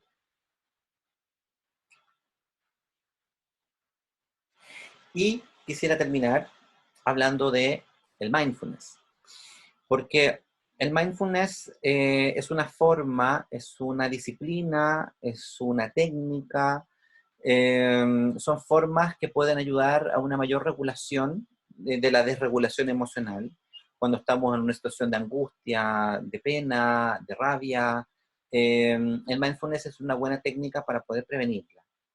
Es interesante la imagen, porque en la imagen pueden ver a un perro que está viendo por dónde está caminando, y a una persona que, a pesar de estar caminando por donde está caminando, tiene la cabeza llena de cosas. Eso nos pasa regularmente. Nos pasa que no logramos organizar muy bien nuestros pensamientos, nos inundamos de pensamientos respecto al futuro, de lo que va a ocurrir, de lo que va a pasar en situaciones de crisis con mayor razón. Por lo tanto, lo que es importante tener momentos de calma, porque estoy seguro que ese perro está mucho más atento a lo que está pasando en el medio que la persona. Y ese perro, frente a una situación de peligro, va a responder mucho mejor, porque está mucho más presente en lo que está pasando en ese minuto que el ser humano que está pensando en otras cosas. El mindfulness es una técnica que viene del Oriente, es una técnica que proviene de la disciplina budista, pero que está occidentalizada, no se trajo la disciplina, sino que se trajo la técnica y se occidentalizó. Y en lo que consiste en concreto es en poder generar momentos para pausar la vida. Yo creo que el concepto más importante en mindfulness es la pausa, es el detenerse. Detenerse de todo lo que estoy haciendo vertiginosamente en el día. Consiste en poder estar más presentes. Consiste en poder estar más atentamente pleno a lo que estoy haciendo. Tiene que ver con fomentar la conciencia en el momento. Tiene que ver con que en la medida que estoy más atento a lo que estoy haciendo en el minuto en el que lo estoy haciendo, gestiono mejor mis pensamientos y mis emociones de manera más eficaz. Y dejo de estar en este piloto automático, ¿no? Andamos en un piloto automático haciendo las cosas. A veces me pregunto, ¿hice esto, no hice esto? No me acuerdo. Hago las cosas de manera automática y eso aumenta la angustia también. Lo que pretende el mindfulness es entrenar a la mente para recuperar la atención, ¿sí? Para retomar el control de la propia vida. Nos ayuda a entender cuando las personas meditan, eso cuando las personas, hay personas que meditan, y la meditación consiste en esto, consiste simplemente en detenerse a sentir el cuerpo. Yo les voy a enseñar unas pequeñas técnicas para eso, que son muy atingentes a lo que está pasando hoy día, pero en el fondo ayuda a poder detenernos a identificar mejor y tener un contacto mayor con el cuerpo, con la emoción, con lo que nos ocurre, a través de la sensación física, ¿sí? Cuando uno practica esto de manera regular, esto se transforma en una herramienta que permite calmar la mente y la emoción y andar como más tranquilos por la vida y enfrentamos los problemas con mayor tranquilidad también. Se ha visto cuando las personas meditan, gestionan mejor el estrés y la ansiedad y las emociones, disminuyen su nerviosismo y su irritabilidad, mejoran su calidad de sueño, disminuyen los niveles de dolor y de tensión muscular. Uno puede aprender a descontracturar el cuerpo a través de una meditación profunda, ¿sí? Genera mayor nivel de energía, mayor claridad mental, aumentar la paz mental y emocional, aumentar la aceptación y aumenta la autoestima y mejora la relación interpersonal. Es decir, creo que es una técnica que tiene múltiples beneficios en todos los ámbitos y todos los dominios. Aquí quisiera compartir una imagen que creó una psicóloga que es amiga mía, pero que respeto mucho, porque ella es una coach internacional. Ella se radica en España, se radica en el País Vasco, y ella es experta en coach personal y laboral a través de mindfulness y focusing, que son algunas técnicas específicas vinculadas con esto. Ustedes pueden seguir su Instagram, ahí tengo el Coach Personal Bilbao, desde allá online ella realiza charlas también y profundiza sobre estos temas vinculados al mindfulness. Y a ella se le ocurrió algo que me pareció muy inteligente, que es poder dedicarle un momento distinto al lavado de manos. El lavado de manos, si bien lo hacemos desde la angustia, ¿no? Y lo hacemos desde el temor, tengo que sacar, ¿no es cierto?, todos estos gérmenes de mis manos, es una oportunidad para poder tener un estado de meditación. Y aquí ella, por ejemplo, dice lo siguiente: decide dedicarte este momento para ti, pon atención a tu respiración, a tu postura corporal y a tus sensaciones.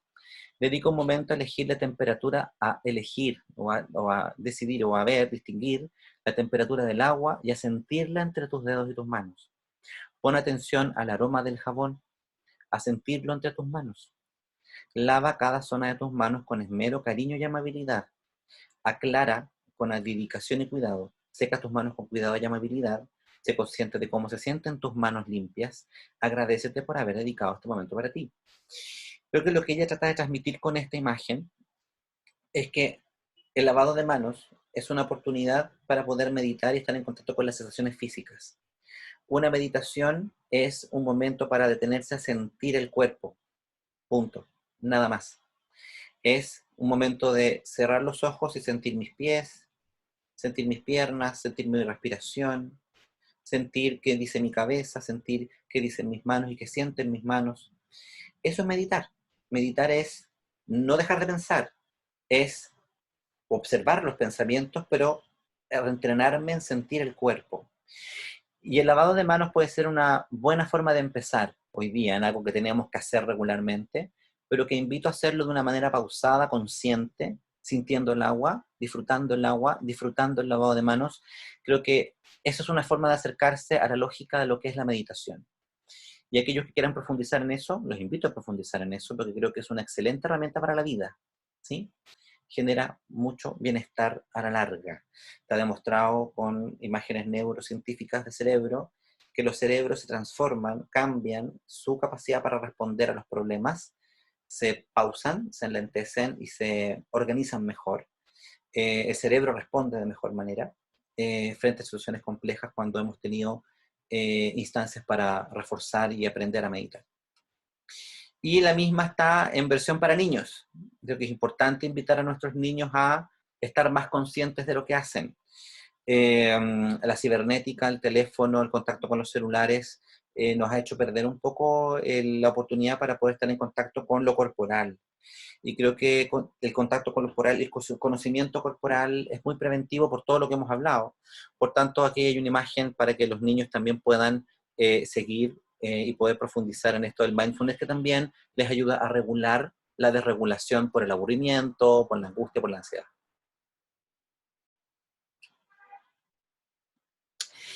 Por tanto, lo que promueve el mindfulness es que cuando yo estoy sintiendo físicamente cada cosa que hago, lo puedo hacer con todo lo que hago.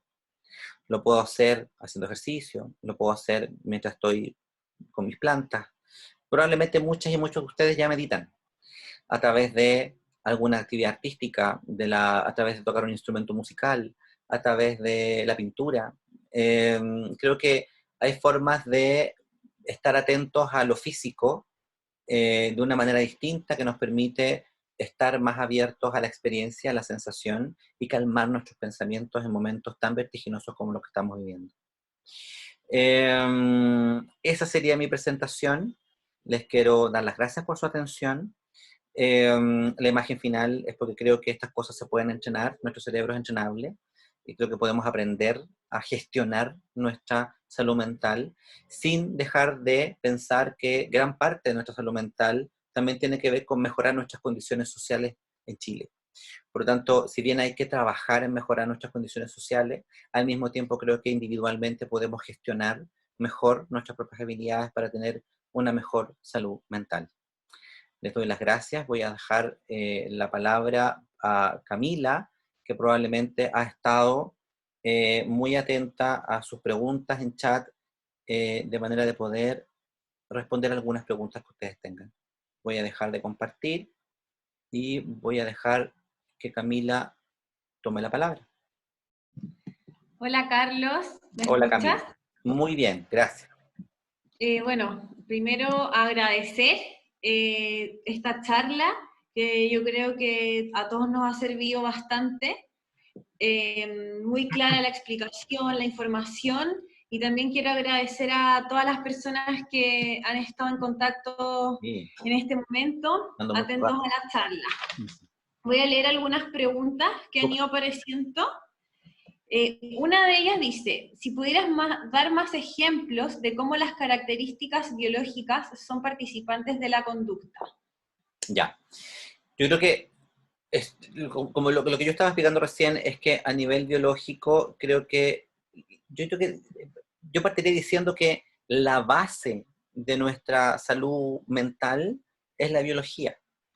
Creo que la biología justamente es algo que tenemos que cuidar de todas maneras, porque, por ejemplo, cuando unas personas duermen menos de lo recomendable y se duerme menos de 8 horas, se duerme 7 horas, 6 horas, otras personas duermen menos de las 8 horas regulares, evidentemente eso va cambiando con los años, pero cuando uno duerme menos de lo recomendado, todo se altera en el organismo.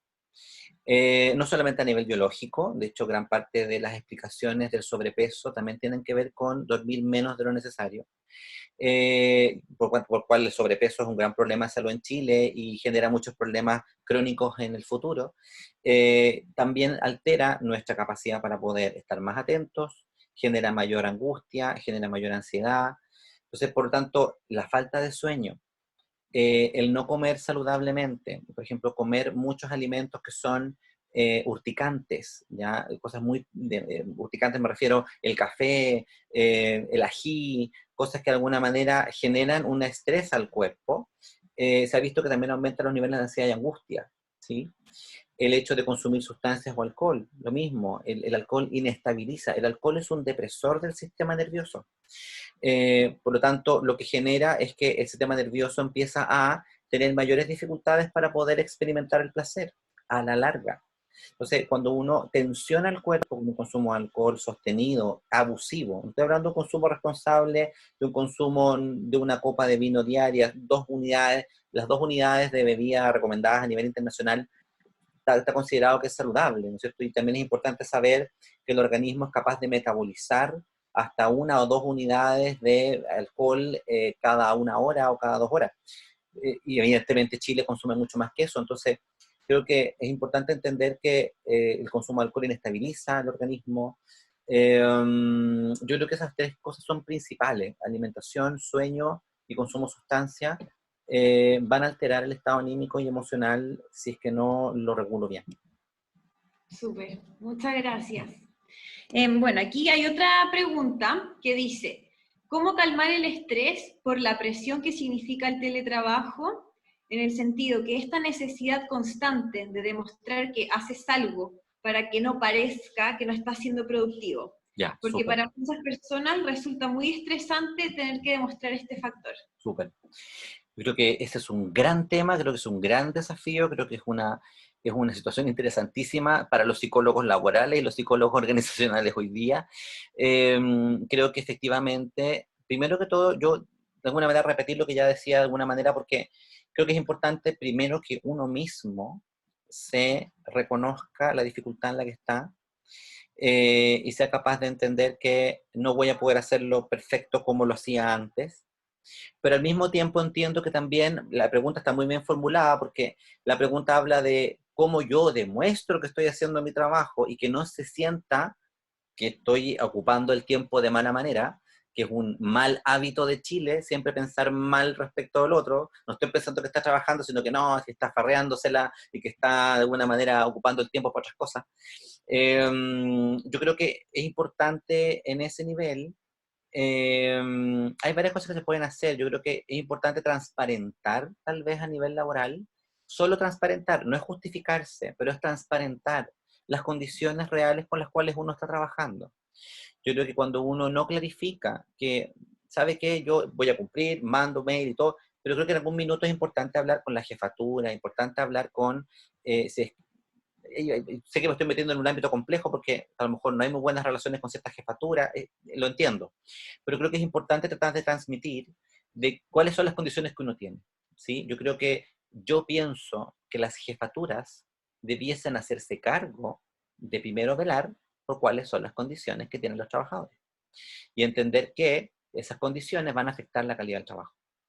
Por lo tanto, también creo que, si bien hay que organizar bien los tiempos y enviar los mails que corresponden, o tal vez enviar un reporte, yo creo que es importante enviar un reporte, hoy día estaré trabajando en esto, mañana estaré trabajando en esto otro, el lunes mandaré tal cosa. Yo creo que organizar también en el trabajo lo que uno está haciendo y mostrar lo que uno está haciendo, al menos en términos de planificación, también es una buena idea. Yo creo que cuando uno no ve nada de lo que hace el trabajador, tiende a pensar mal. En cambio, si yo mando un mail y digo, ok, durante esta semana mi trabajo trataré de organizarlo de tal manera, trataré de enviar a tal fecha tal cosa, o sea, la planificación por objetivo y por fecha y comunicar eso y hacer sentir a la otra persona al otro lado de que sí estoy realizando algún trabajo a través de un mail informativo, que al mismo tiempo clarifique las condiciones que tengo, que por lo tanto a lo mejor se va a ver afectado o se puede ver demorado, puede haber un factor de demora, ¿no es cierto?, en la entrega de algunos trabajos por las condiciones que uno tiene. Creo que es importante develarlas.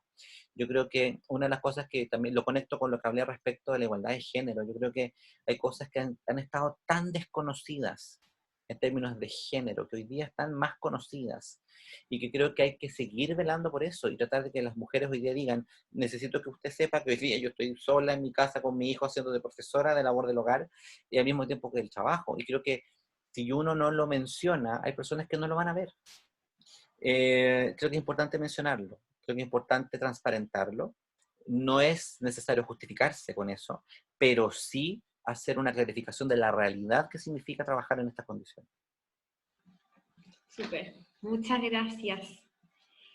Acá están pidiendo indicar referencias para trabajar técnicas de mindfulness. Hay muchas. Yo les sugiero que se comuniquen con la misma persona que les recomendé, ella se llama Vivian Silva. Los voy a poder, yo creo que lo puedo escribir aquí incluso para que lo vean todos. Ella se llama Viviane Silva Folkman. Coach. Ella es un coach, ella es psicóloga. ¿Les llegó a todos o no? Sí, no, le llegó a alguien nomás en privado, a María Isabel, por alguna razón. Ahora sí les voy a poner para todos. Me voy a repetir el envío. Ella es una terapeuta, una psicóloga, docente también, y ella es experta en este tema. Yo creo que la persona más adecuada para pedirle referencia y a lo mejor algún tipo de información podría ser ella. Yo mismo también lo puedo hacer, yo también tengo algunas referencias que les puedo mandar, no las tengo ahora inmediatamente a mano, pero yo me puedo hacer cargo de hacerte llegar, Camila, o hacerle llegar a ustedes algunas referencias sobre algunos libros importantes, libros que son bastante buenos para empezar, y tal vez algunos libros con técnicas que también pueden ser aportativas para poder desarrollar. Así que no tengo ningún problema con poder enviar información sobre eso. Súper. Bueno, toda esa información la vamos a ir enviando después cuando finalice la charla. Cuando la recibamos la vamos a enviar a los correos por capacitación y desarrollo. Hay otra pregunta. Bien. Si pudieras explicar cómo se hace consciente lo que no tengo consciente.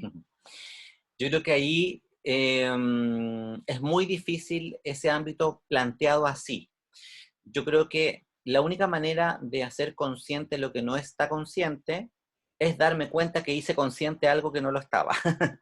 Y la única manera es aprender, la única manera es estar dispuesto y estar receptivo y abierto a aprender algo nuevo. Yo creo que esa es la mejor forma. Yo creo que cometemos un gran error creyendo que ya sabemos. Y creo que hay tanto que no sabemos, que tener apertura a poder aprender cosas nuevas, escuchar nuevas maneras de enfrentar las cosas, es una manera de decir, oye, yo no tenía consciente esto. Conversar más, discutir más y conversar más con personas que piensan diferente. Creo que es una manera de poder hacer consciente cosas que a lo mejor no tenía consciente. La meditación. Creo que el ejercicio de mindfulness y detenernos a pensar en lo que siento, detenerme a pensar en lo que pienso, observarlo. El mindfulness lo que permite es no inundarme con lo que pienso, sino que observar lo que pienso, como contemplar lo que pienso. Cuando se entrena, esto es un entrenamiento, esto no es tan fácil de llegar y hacer, pero cuando uno lo aprende a hacer, logra estar más consciente de uno.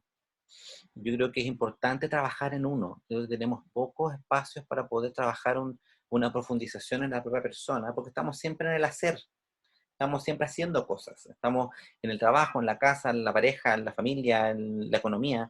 Entonces tenemos pocos momentos para poder detenernos a pensar en uno mismo. Yo creo que tener espacios de yoga, relajación, deporte, lo que sea que te permita estar más en contacto con uno en silencio y pensar sobre uno mismo, creo que también es un buen espacio para poder estar aquí y ahora, como decía alguien ahí, estar aquí y ahora y lograr pensar en uno y no tanto en el mañana o lo que pasó ayer, que nos sacan del hoy y nos sacan de uno. Súper. Muchas gracias, Carlos. Hay otra pregunta. Bueno, cuando se trata de una relación que no es tan horizontal probablemente, que tiene que ver con los jefes, ¿cómo le podríamos avisar de alguna forma de que no llamen los fines de semana o fuera de este horario laboral, que muchos están pidiendo lo mismo? ¿Cómo hacer para que ellos puedan flexibilizar de cierta forma en las exigencias del trabajo? Yo creo que es importante ahí, me pongo en contacto inmediatamente con lo que está pasando a nivel nacional en términos de movilización social. Yo creo que hay que organizarse. Y yo creo que velar solamente y hacer la lucha individual no creo que sea muy eficiente. Yo creo que hay que manifestarse como colectivos. Yo creo que es importante que los trabajadores y las trabajadoras se reúnan, conversen y emitan comunicados dentro de los medios posibles dentro de la organización. Hay organizaciones que tienen instancias más puntuales para poder hacer estas peticiones, hay otras que no. Pero creo que es importante organizarse como colectivo y generar comunicados como colectivo y manifestar las necesidades que tenemos y hacerlas visibles. Yo creo que hacer visible colectivamente las necesidades de un grupo humano es la única manera de poder llamar la atención respecto a alguna situación que no se está viendo, con respeto, siguiendo los protocolos que se tienen que seguir. Yo creo que hay que ser respetuosos en pedir también nuestras necesidades, pero creo que es mucho más eficiente si se hace colectivamente y se realizan peticiones colectivas. Y ahí se seguirán los conductos regulares que la misma organización tenga. Porque si primero uno acude al jefe, yo creo que siempre invito, y siempre he dicho lo mismo, y lo digo en la universidad, se lo digo a mis estudiantes, cuando he tenido cargos de coordinación, si un estudiante tiene un problema con un profesor, que lo hable con el profesor primero, que le diga lo que le pasa. Y si no tiene solución, me vuelve a hablar a mí y vemos una instancia superior. Yo creo que las instancias superiores son las otras alternativas, pero ojalá evitarlas y tratar de solucionar directamente los conflictos primero. Creo que eso serían mis dos sugerencias. Yo creo que seguir los conductos regulares y armar fuerza y armar visión común y discurso común colectivo, creo que es una buena forma de poder pedir y solicitar. Súper. Bueno, muchas personas que están en esta reunión son padres y existen diferentes cosas que puede ser cómo bajar la presión de los hijos en estas circunstancias, porque bueno, está por un lado las clases virtuales, que no se generan los espacios adecuados, y cómo podemos trabajar mezclando el teletrabajo, los estudios de los niños, las exigencias de la casa, limpieza, etcétera, cómo bajar esta presión. Yo creo que es importante, voy a volver a algo que también mencioné, pero que aquí creo que es tal vez lo más importante, son dos elementos. Lo primero es organizar los tiempos, pero organizarlos como colectivo familiar. Yo creo que es importante organizarnos en que ver cómo podemos compatibilizar los tiempos y ver qué tiempos y qué actividades son más compatibles de realizarlas juntos. Porque yo creo que los niños dedican y requieren un tiempo y solicitan un tiempo de atención y solicitan un tiempo de trabajo con ellos, de calidad, juego con ellos, lo van a demandar. Yo creo que es importante destinar un tiempo para eso, para que luego yo pueda solicitar ciertos otros tiempos para poder realizar teletrabajo. Creo que es importante entender que en el teletrabajo con hijos, probablemente los hijos estén presentes en ese teletrabajo. Y eso significa que la persona que está al otro lado en esta actividad va a tener que entender que estoy trabajando en mi casa, no estoy trabajando en otra parte. O sea, tenemos que entender que tenemos que flexibilizar las expectativas de cómo vamos a trabajar. El teletrabajo hoy día va a requerir, por ejemplo, que trabajemos con nuestros micrófonos, que cerremos el micrófono si es que el niño está hablando fuerte porque está jugando al lado mío, y utilizar los audífonos y pedir disculpas si es que a lo mejor se pasa un audio más fuerte. Pero tenemos que entender que esas van a ser las condiciones normales hoy día. Entonces creo que también es importante tratar de no pretender que no se mezclen de ninguna manera los ámbitos. Creo que hay que relajarse ahí desde ese punto de vista, solicitar, ¿no? Y entender y comprender que parte de estas solicitudes también tiene que ver con entender que uno hace lo que puede en términos de poder controlar ruido ambiental con niños, pero con niños no se puede. Y no se puede. Por lo tanto, yo creo que también hay otra forma, y tal vez se pueda, cuando uno pide ayuda, ¿no? Y es imposible no pedir ayuda en estos minutos. Yo creo que aquí las cuarentenas son cuarentenas, pero no son absolutas. Yo creo que es importante resguardarnos, pero al mismo tiempo pedir ayuda. Así igual podemos recurrir a algunas personas de confianza para que en algunos minutos críticos también nos puedan visitar, ayudar y distraer a los niños y poder yo dedicarme a algo que necesito cierto tiempo de tranquilidad para hacer. Así como para descansar también. Yo creo que pedir ayuda a las redes sociales de apoyo es fundamental. Entonces tenemos que hoy día aprender a pedir ayuda, solicitar esa ayuda, ser empáticos con los demás y brindar ayuda, ser solidarios entre nosotros, y al mismo tiempo flexibilizar las expectativas de cómo vamos a trabajar en un contexto en el que se están uniendo las cosas. Súper, muchas gracias, Carlos. Acá hay otra pregunta que quizás es un poco más específica, ¿Ya? de cómo le podemos llegar a que una persona con trastorno por déficit de atención con hiperactividad Mm, y trastorno negativista desafiante, ya, ¿cómo le podríamos llegar a hacer entender esta situación de emergencia? Ya que a veces también tiene algunos momentos de crisis. súper. Yo voy a declararme abiertamente, yo no soy un terapeuta infantil, ¿sí? Soy un terapeuta adultos.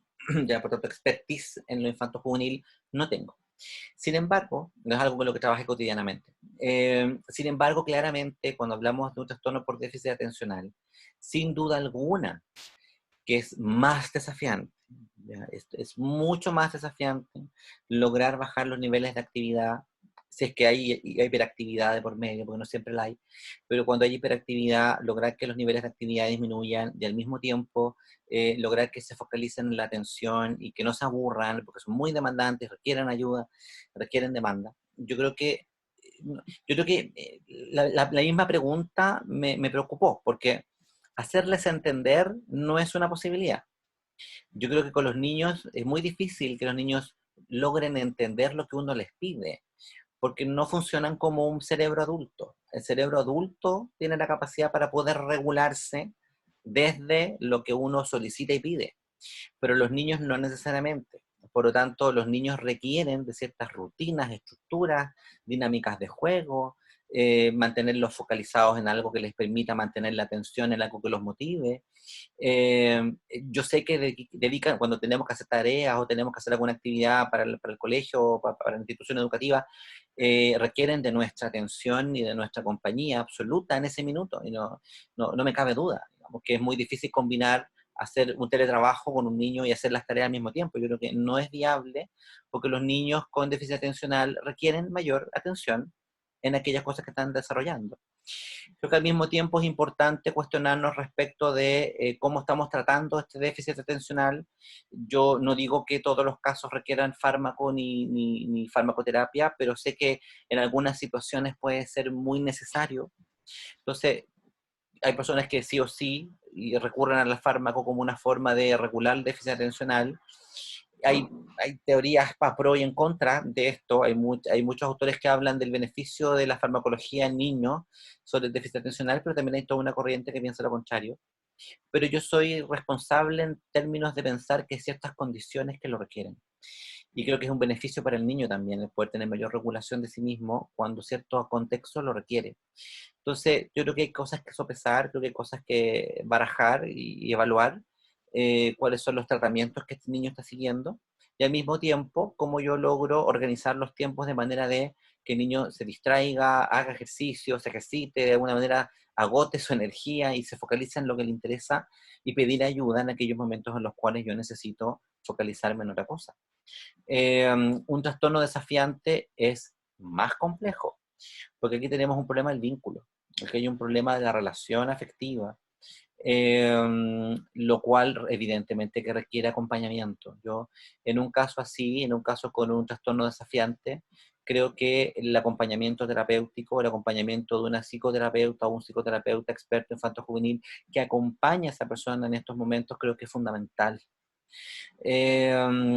Porque efectivamente la tensión relacional ahí con ese menor está mucho más tensionada que antes y es mucho más difícil manejarlo en las condiciones en las cuales estamos. Yo creo que yo recomendaría en ese caso mantener algún tipo de orientación online con expertos en infanto juvenil. Súper, muchas gracias, Carlos. Bueno, acá también tengo otra pregunta que quizá es un poco más puntual de una situación específica, de cómo poder apoyar en una situación de pérdida de un ser querido en estos tiempos de crisis como que es el COVID-19, por esta causa que la persona no pudo participar en el velorio y en el funeral. ¿Cómo yo puedo apoyar a esta persona que ha sufrido esta pérdida? Total.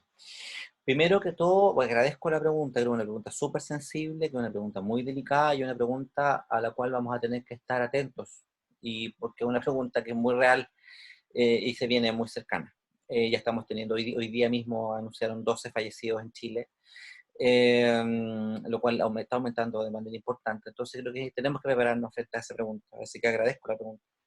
Creo que lo primero y lo más importante creo que es acompañar a esa persona. Creo que minutos de soledad y vivir solas y solos este sentimiento de pérdida, creo que evidentemente empeora la situación.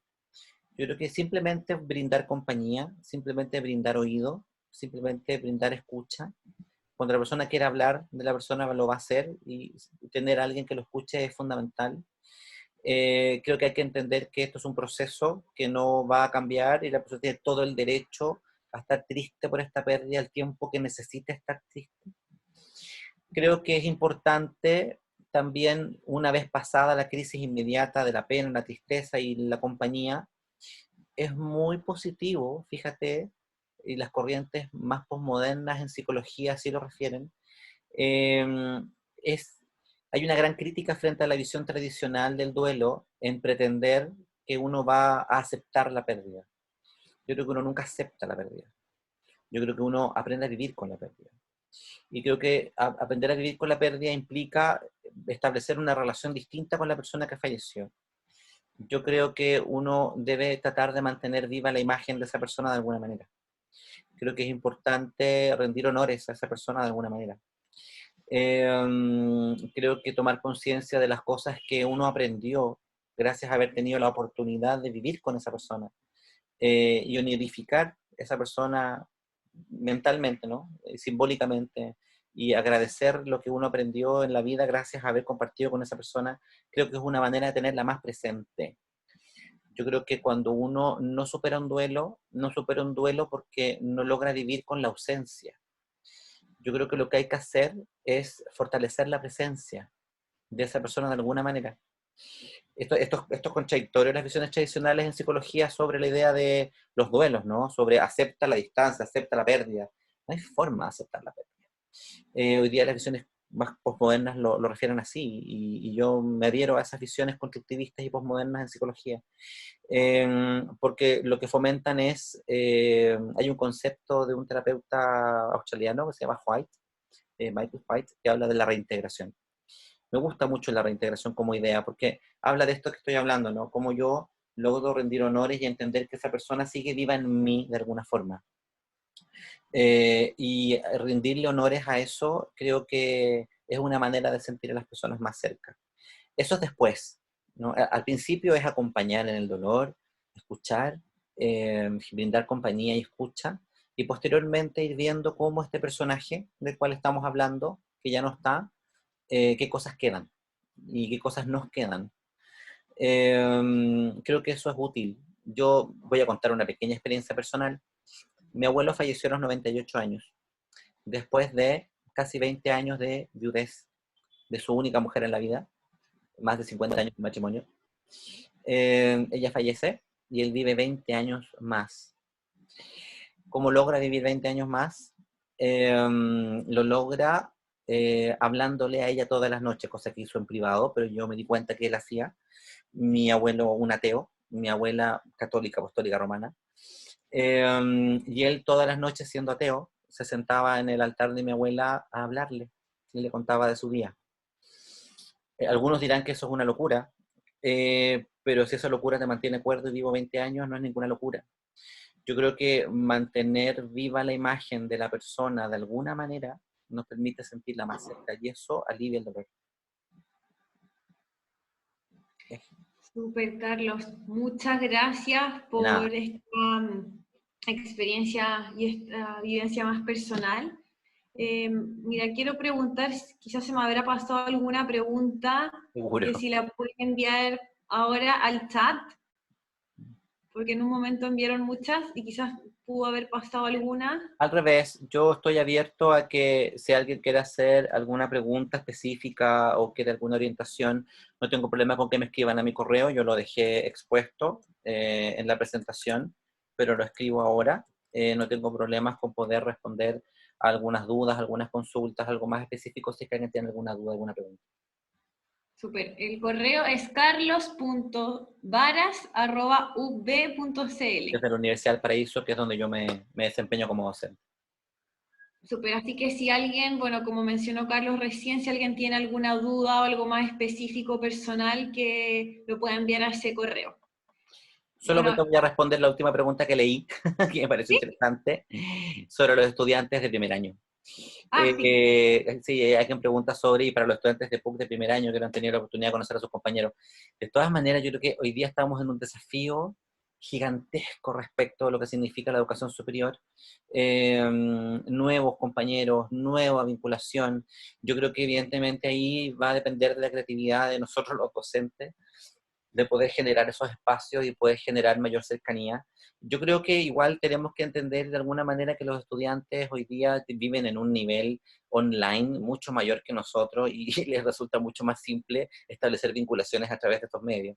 Por lo tanto, yo creo que no va a ser tan complejo, pero evidentemente también hay que ser responsables y yo creo que las universidades tienen que barajar si es que todos los estudiantes tienen la ventaja o la posibilidad de poder estar conectados, digamos, con calidad, digamos, para poder seguir clase y poder seguir todas las demandas que va a venir.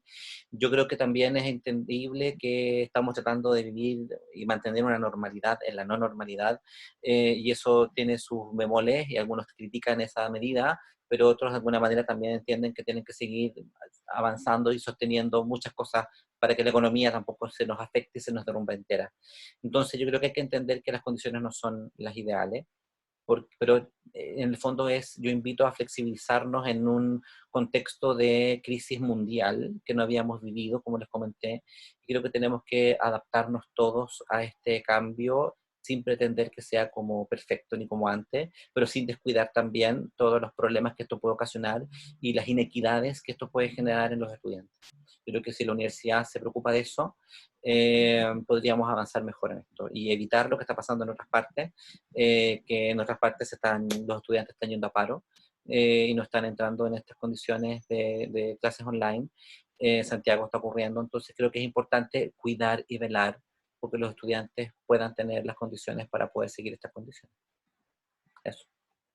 Muchas gracias, Carlos. Agradezco nuevamente tu tiempo y disposición en esta charla, que creo que para todos ha sido un momento de reflexión y con información muy importante. Bueno, también le quiero agradecer a todas las personas que participaron.